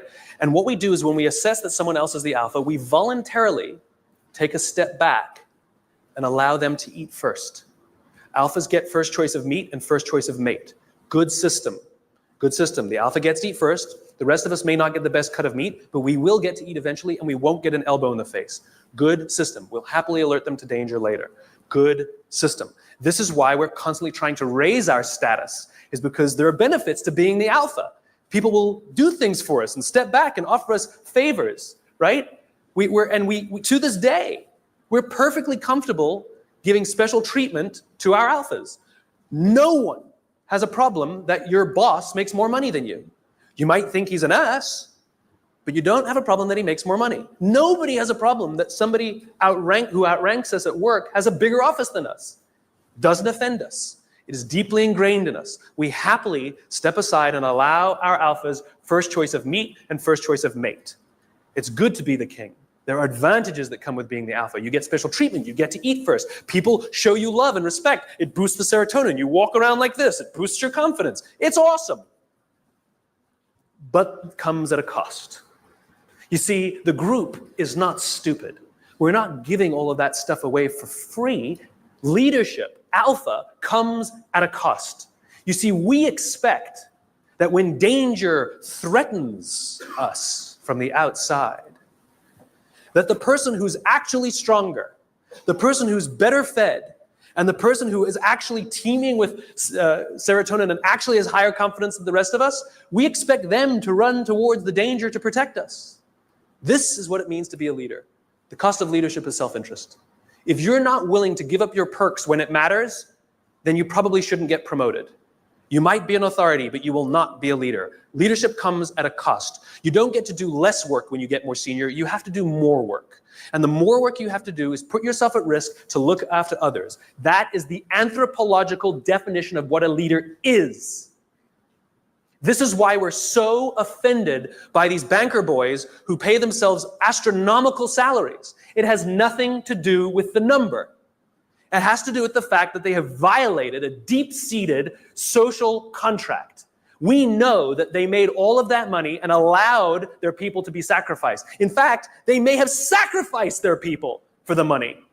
If I told you we're going to give $150 million to Nelson Mandela, would anyone have a problem with that? Nope. $250 million to Mother Teresa. Got an issue with it? Nope. It's not the number. It's not the amount of money they make. It's that we are deeply and viscerally offended that we know that we allowed them to have this alpha position and they did not fulfill their responsibility of the alpha. They're supposed to sacrifice themselves for us, never sacrifice us for themselves. This is why we're angry and offended and don't trust them. They fail.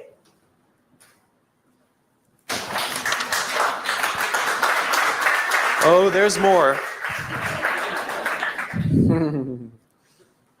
Oxytocin. This is the best chemical of all. Oxytocin is the feeling of love and trust and friendship. It's all the warm and fuzzies. It's all the unicorns and rainbows. It's the reason we like to spend time with our friends even if we don't do anything with them. We just sit and watch TV. We love their company. I promise you, nearly every single person sitting in this room today chose the person they're sitting next to. You're not sitting next to a stranger. You're sitting next to somebody you met, came with, or kind of know a little bit. Why? Because it makes you feel safer, doesn't it? If you got up and went and sat next to strangers, wouldn't feel so good. That's the feeling of oxytocin. Oxytocin is that intense feeling of safety that someone's got your back. There are multiple ways you can get oxytocin. One way to get it is physical contact. Hugging feels wonderful, right? When women give birth to children, huge surge of oxytocin in their body. This is what's responsible for the mother-parent, the mother-child bond, right? It's all that oxytocin in the system. This is why shaking hands matters. Imagine you're doing a deal with someone and you're ready to sign the contract and you say, I'm so excited to do business with you. And they go, I don't need to shake, let's sign the contract. I'm also excited to do business with you. And you go, great, well, let's shake on it then. They go, no, I agree to all the terms. Let's get this deal done. I can't wait to work with you. You might get everything you want in the contract, but business, relationships are not rational. They're about feeling safe. They're about feeling we belong. It's human. And one of the ways we want to know that that relationship is solidified is with physical touch. Their simple refusal to touch you, to exchange that oxytocin, means one of two things will happen. You will either completely scuttle the deal or you will go into it nervous. Human bonds matter. Another way you can get oxytocin is through acts of human generosity. An act of human generosity is defined as giving of your time and energy and expecting nothing in return. Money doesn't work, sorry. If I told you that this morning I gave $1,000 to charity, what would you think of me? You'd be like, good for you. What, do you want a medal? But if I told you that last Saturday I gave up my day and I went and painted schools in the inner city, then what would you think? You'd be like, nice, cool, I should do more, right? The value of my labor, much less than $1,000, could have hired many more people for $1,000 to go paint schools in the inner city. But you see, as human beings, we put a premium on time because it is an equal commodity and it is a non-redeemable commodity. You spend money, you make money. You spend time, you'll never get it back. Some of you are sitting in this room right now saying, I will never get this time back. I got nothing for you. So we put a premium on people who give us their time and energy. A leader who says to you, I'll pay for something for you, is not a leader. A leader who comes and sits down next to you and says, how can I help you, is a leader.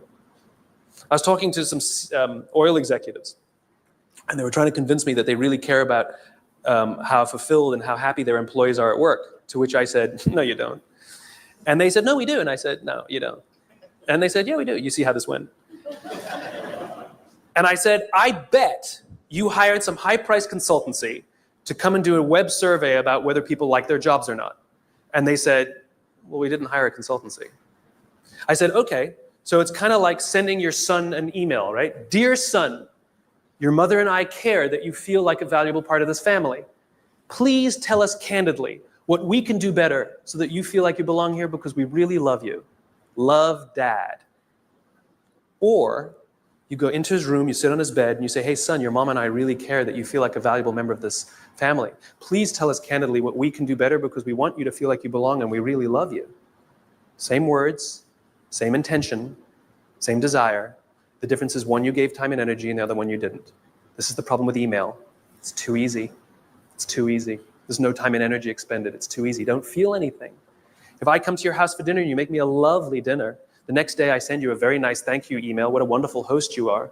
Or 3 days later, you receive a handwritten note from me with the exact same words that were written in the email. Which one makes you feel better? Handwritten note. The sentiment was the same, the words were the same. The difference is one took a little more time and a little more energy. Leaders are the ones who give us their time and give us their energy, not the ones who give us their money. It doesn't count, it doesn't work, just biologically doesn't work. This is how you get oxytocin.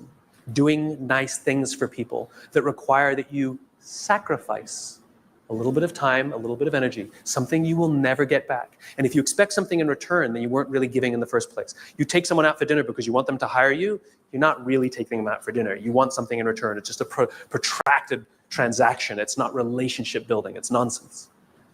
I was walking down the streets of New York, true story, and the guy in front of me, his backpack opened and a bunch of paper spilled out on the street. Didn't think much of it. I bent down, gathered the papers up, handed them back to him, and pointed out that his bag had opened. I did a small act of generosity for somebody. I got a small burst of oxytocin. I felt good. Also, the person on the receiving end of the act of generosity feels good. They get a shot of oxytocin. He felt good. He says, thanks. I get to the end of the block, and I'm standing waiting to cross the street. And a guy who also happens to be standing waiting to cross the street turns around, true story, turns around and says to me, I saw what you did back there. That was really cool. As it turns out, witnessing acts of human generosity release oxytocin. Remember, our bodies are trying to get us to repeat behaviors that are in our best interest, and it's making us feel good when we see or do acts of human generosity so that we will do them. In fact, the more oxytocin you have in your body, the more generous you actually become. In other words, the more you do, the more you want to do. It gets better than that. Lots of oxytocin in your body inhibits addiction. It makes it very difficult to get addicted to something when you have lots of oxytocin in your body. It actually inhibits addiction. It boosts your immune system. It makes you healthier. That's why happy people live longer. It's why couples live longer. Oxytocin, it actually is good for us. It increases our ability to solve problems. It increases our creativity. It's really good for us, and it's not addictive. It just feels great. It takes time to build up, though. You know, if I went on a date with a girl the other day, it was a first date, we totally got along great, we're gonna get married. Why are you laughing? That's my social life. The reason you laugh is because you inherently know that I cannot form a bond of trust strong enough to get married in 7 days. You know that. Why don't you go on a couple more dates, right? Inherently, you know that, right? But if I told you that I've been dating somebody for 7 years and we're not married yet, what do you say? What's wrong? In other words, we know that that bond of trust takes more than 7 days and less than 7 years. Don't know how long it takes, though.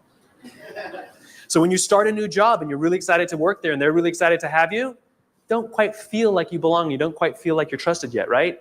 Even though you were really excited and they're really excited, it takes time. And you have to do little acts of generosity and make little sacrifices, do little things for people. Not big risks, small risks. It's like dating. You know, you don't start by buying them a diamond. You start by taking them for lunch, buying them a drink, you know, little bits. Then they take you out, or you take them out again. You do something a little bigger. Then you do that in a movie. Then they come over, and then you buy them flowers, and then you say, I love you. And one day you wake up in the morning, it's like you press this belief button. You just, I'm in love. I don't know when it happened. It just clicks and you feel like you belong. Same thing at work. Same thing at work. It just clicks and you feel like you belong because you got enough oxytocin built up in your system. We don't allow. Hey, good morning, here. How are you, man? I hope you're having a wonderful, wonderful Sunday morning, bro. I'm super excited for your shenanigans. Yeah. And we're just hanging out doing our morning speaker. This is a fucking really good one. Simon Sinek, he's a dope speaker, man. He's great, smart ass dude. He's fucking funny too. Allow this to happen. We're too busy sending emails. The next time you want to tell somebody something, email is fantastic for the exchange of information, right? It's fantastic. Here's the report you wanted. The meeting's at 4 o'clock. Fantastic. What did you think of my idea? Do not reply on an email. That's an emotional question. Email is a rational tool. You get up from your desk. You walk the 30 feet. And you say, wanted to tell you what I thought of your idea. And I promise you, not only will that information be better received, but you will start to create relationship because oxytocin starts to get released. If you can't get up and walk 30 feet, pick up the telephone. I've done it. It's an amazing thing. You pick up the phone and you go, hey. They're like, hey, what's the matter? They're like, no, I'm just replying to your email. Wanted to tell you what I thought. What? And people who tell me, but I need a paper trail. Have the conversation, hang up and say, just to confirm what we talked about, boom, there's your paper trail. The reason we get so many emails is because we reply to them all. And 12 emails are sent, and then somebody misunderstands something, and somebody gets angry, and then you have to pick up the phone and deal with it anyway. Do it at the beginning. Quicker, easier, better. Biology. Give your time and give your energy. And this is why leadership is really difficult, because you can't give it to everyone because you don't have enough to give to everyone. You just can't. You have to make sure that you can trust others to trust others to trust others to trust others. And this is what happens in this circle of belonging, in the circle of safety. This is what effective bureaucracy is, which is as the CEO, as the leader, or whatever your job is, you have one responsibility and one responsibility only, which is to make sure the people you know that you have physical contact with, you know their names, are confident and feel looked after, and encourage them to do the same for the ones who work beneath them, who work beneath them, who work beneath them. And when this group of people really feel safe, then they will invite in the customer to also feel safe. They will talk to these people as if they are human. I actually flew on an airline recently, and I was appalled at how I was treated. It was disgusting. It was like cattle, right? And I said something. I said, why do you treat people like cattle? And she literally said to me, I'm sorry, sir, I have to do it or I'll lose my job. What did she tell me? My organization that I work for doesn't make me feel safe. I don't feel like I belong. So I'm going to treat you like dirt to protect myself. As opposed to somebody who feels safe and says, sir, I will do everything in my power to make sure that you feel happy and good because I'm not worried. That's called a highly effective organization. There's one more chemical I haven't told you about. The big C. Cortisol. Cortisol is the feeling of stress and the feeling of anxiety. We share these chemicals with all the social mammals. And so when you see a herd of gazelle, you've all seen the documentary on Discovery or whatever, right? You see a herd of gazelle grazing, and one of them thinks they hear a rustle in the grass, and they go, head, right? That's what cortisol does. Cortisol is designed to keep us alive. It is the first stage of fight or flight. It makes us paranoid. It makes all of our senses hyper-attuned to look for danger. It injects glucose into our muscles to make us stiff and ready to go in case we need to fight or flight. It increases our heart rate like crazy, right? And it makes us start looking. It makes us paranoid to find the danger. And the cool thing about cortisol when you work in a social environment is if other people sense that you're nervous, they get nervous. So all the other gazelle go, they didn't hear anything. They just saw Steve over there get really freaked out. And so they got all freaked out. And now they all start looking for the danger. Good system. And one of them who didn't even hear the initial rustle in the grass sees the lion, runs, they all run, they all live another day. Good system. So that when we go to work and somebody says, I think there's going to be layoffs, all of us are like, what do you mean? Wait, there's going to be, we're all paranoid now. We're all freaked. I shouldn't have talked in that meeting. We We start to get crazy. We start to get paranoid. Our hearts start to race. That's what cortisol does. It's trying to keep us alive. You wake up in the middle of the night, you hear a bump in the middle of the night. What's the first thing you do? You wake the person next to you. And then what do? They go, and if there's nothing there, you go and trust your eyes, right? You go looking for it. We're visual animals, right? If there's nothing there, you go like this. Cortisol leaves our body, and we relax, and our heart rate goes back down. Cortisol, to get all of that extra energy, to make us paranoid, to make us self-interested, it needs to shut down non-essential systems because it has to get it from somewhere, right? So it shuts off things like growth. You don't need your fingernails to grow at that moment. It shuts it off. The other thing it shuts off is our immune system. Don't need it in that moment. The problem is you're not supposed to have cortisol in your system all the time. You're supposed to have it in and then gone. And when we go to work in a place that doesn't make us feel like we belong, that doesn't make us feel safe when we're at work, guess what? We got little bits of cortisol dripping in our body. Drip, drip, drip, drip. Makes us paranoid. Drip. I know my boss hates me. I know he hates me. He hates all my ideas. I know it. Drip, drip. It makes us self-interested. One of the things cortisol does, it inhibits the release of oxytocin. Biologically, if you work in a high-stress environment where you don't feel safe, you are biologically less empathetic and less generous. We don't care about each other because we're too busy trying to protect ourselves. Drip, drip, drip. Our immune systems are now compromised. Drip, drip, drip. We live in a country with some of the best medical education in the world, some of the best medical systems in the world, some of the best doctors in the world, some of the best hospitals in the world, some of the best medicines in the world. Please explain to me why diabetes is on the rise, heart disease is on the rise, some cancers are on the rise. It ain't partially hydrogenated oils. Our jobs are killing us. And the people who are responsible are the leaders. And we also know that parents who come home stressed out, their kids learn that this is what work is. That work is something that makes you short-tempered and unhappy. And so they expect it as they grow older. Worse, we know that parents who come home upset and angry, it has such a negative impact on their children that there's some studies that show that they might actually become bullies because of their unhappy parents who hate their jobs and have excessive amounts of stress. Our companies are literally killing us. So what are you going to do about it? What are you going to do about it? Leadership is not a rank. Leadership is not a position. Leadership is a decision. Leadership is a choice. It has nothing to do with your position in the organization. If you decide to look after the person to the left of you and look after the person to the right of you, you have become a leader. You've seen the movie 300, right? The Spartans, the greatest fighting force of all time. You want to know one of the things that made the Spartans great? Wasn't their muscles, wasn't their spears. It was their shields. They stood shield to shield, and the phalanx was strong because those shields were big.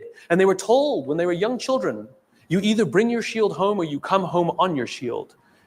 The punishment for losing your shield was tremendous in battle. Because if you lost your shield, that means you cannot protect the person to the left of you and the person to the right of you, and you have destroyed the phalanx. It's the shield that matters, not the spear. Not the spear.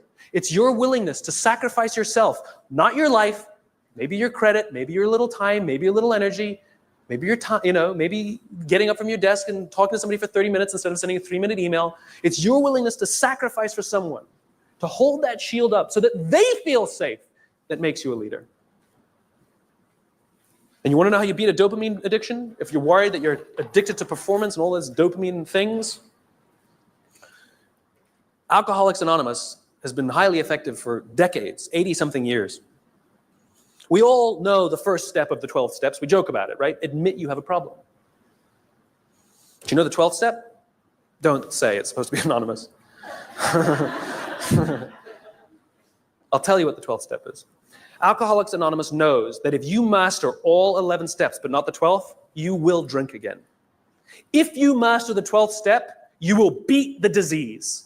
What's the 12th step? The 12th step is the commitment to help another alcoholic. Service. Service to another.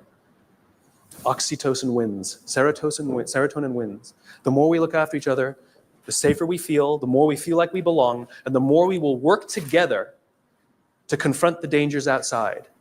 Do this for others, and others will become Johnny Bravo. Thanks very much.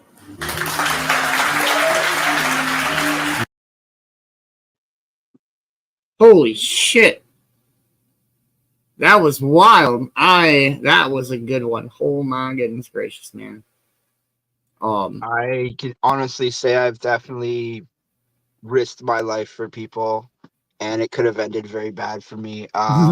Not just from, and I don't mean from like intoxicated adventures, although there was one that wasn't intoxicated, but was quite an adventure that reminds me of when people, you ever seen people go to the middle of a bridge at 3 a.m. and jump off in a wingsuit or a parachute, or you know what I mean? Those videos of people doing crazy shit at 3 a.m, right? Like base jumping is what I'm thinking of, right? Yeah. You know what I mean? Well, I'm not a base jumper and I don't like heights, but 3 a.m, we had this crazy idea in Vancouver to go skateboarding down a bridge, a very big bridge, a very steep bridge, a very fast bridge, a very scary bridge. And so at 3 a.m, we skateboarded down this bridge, getting up to about 45 miles an hour on a skateboard. And I'm telling you now, I could have died that night. That was the scariest night of my life, but it was worth it. And the guy in front of me, if he fell, I would have severely injured him, and he'd probably still be in a wheelchair. So I can honestly say that I've risked a lot in my life, and I'd say it's worth it when it came to helping somebody that I don't want to say I didn't need to help, but I helped on instinct. Like when Johnny Bravo like just went down because he felt absolutely, he man. felt something that not everybody feels. I'm sorry, I'm not trying to be rude, but you know what I mean? Like some people just have a natural instinct, like something's not right. Like you know what I mean? Absolutely. Like, that was a really good one. I feel like leadership is not. I love at the end how he was saying how like leader. It's not a rank. It doesn't matter where you are in whatever system you feel like you are in.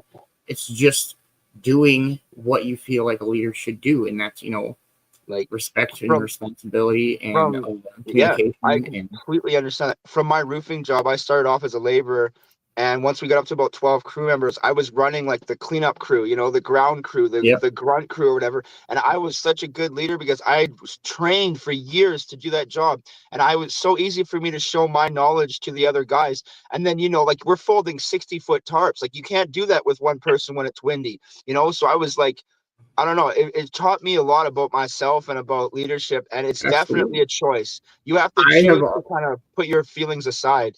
I've always thought of, kind of like what you're saying about, showing knowledge. I feel like it's important to show people their own knowledge. Like, appreciation and gratitude goes a long way. Sorry, go ahead. I don't know. We got about a few minutes left. You want to smoke one more and call it more? Yeah, I got a bowl packed. I'm good. Hope everybody's had a wonderful, wonderful Chillin Sunday morning.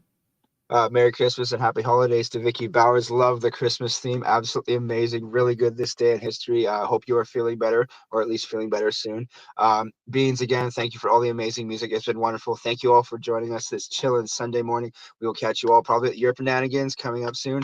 And spread some love and positivity. Do something nice for a stranger.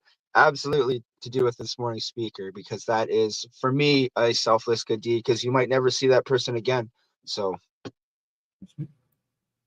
much love, everybody. Yes, great morning speaker. I'm a huge Simon Sinek fan. He's very, very wise, very, very fucking educated. Like real dude. Like you can hear the passion in his voice for real. Much love, Vicki Bowers. I hope you're having a wonderful, wonderful Sunday, and I'm loving the Christmas. That was dope. I hope to see everybody at your Shenanigans. That is at 9:13 Mountain Standard Time. And if I don't see you there, we can see you on Sunday afternoon smoke. But yeah, it's been a great morning, Chillin Sunday. Hey, what up, Giggler? I hope you guys all have a wonderful, amazing, blessed rest of your Sunday. Make sure that you're following for the Europe Shenanigans. Make sure that you're following Sir Cops a lot. Thank you so much for letting us use this page. Make sure you're following Man-Bear, bro. It's always awesome hanging out with you. Thank you to anybody and everybody who helps support the Cove. From all of the viewers to the subscribers to the family members and everything. It means the world. It truly makes all of this possible. Cove TV is literally brought to you guys by viewers like yourself, and we could not do it without you. Much love, everybody. Have a wonderful, wonderful rest of your day, and let's go. Oh, wrong button. Let's go with.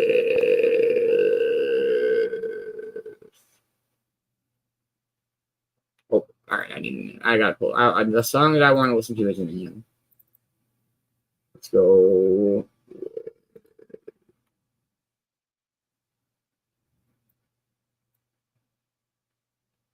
It's loading. I'm sorry. It's processing. I'm still sorry. Right? Crickets in this bitch. It's too cold for crickets. Who fucking let the crickets in? It's still processing. All right, here we go. Much love, everybody.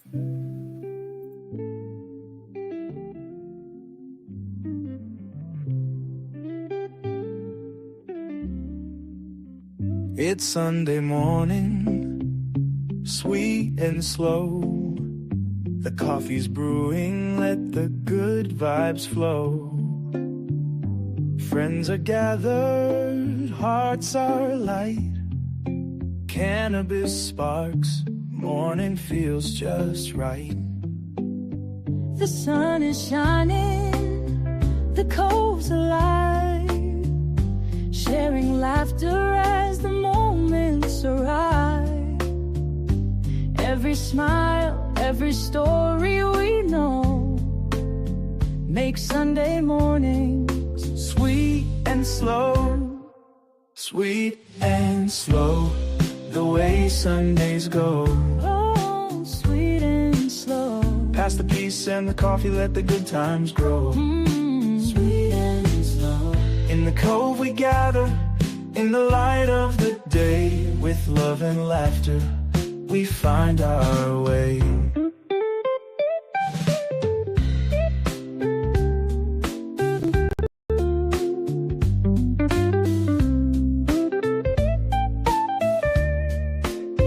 The air is hazy, the green burns bright.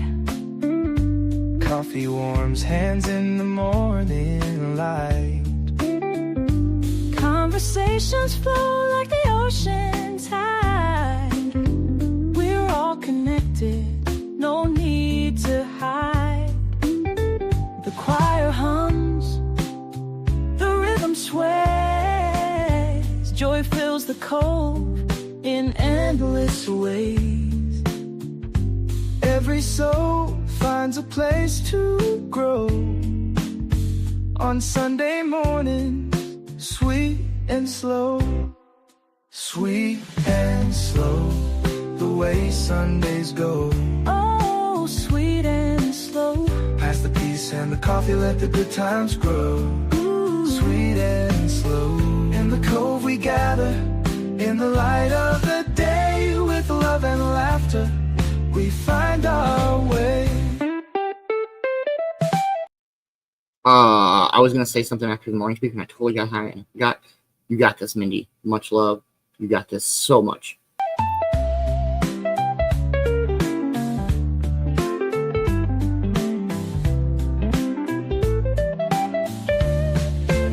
Sweet and slow, let it flow. Feel the love, let it show. In the Cove we'll roam right. Sunday morning has begun. Hallelujah for the day. Sweet and slow, let's light the way.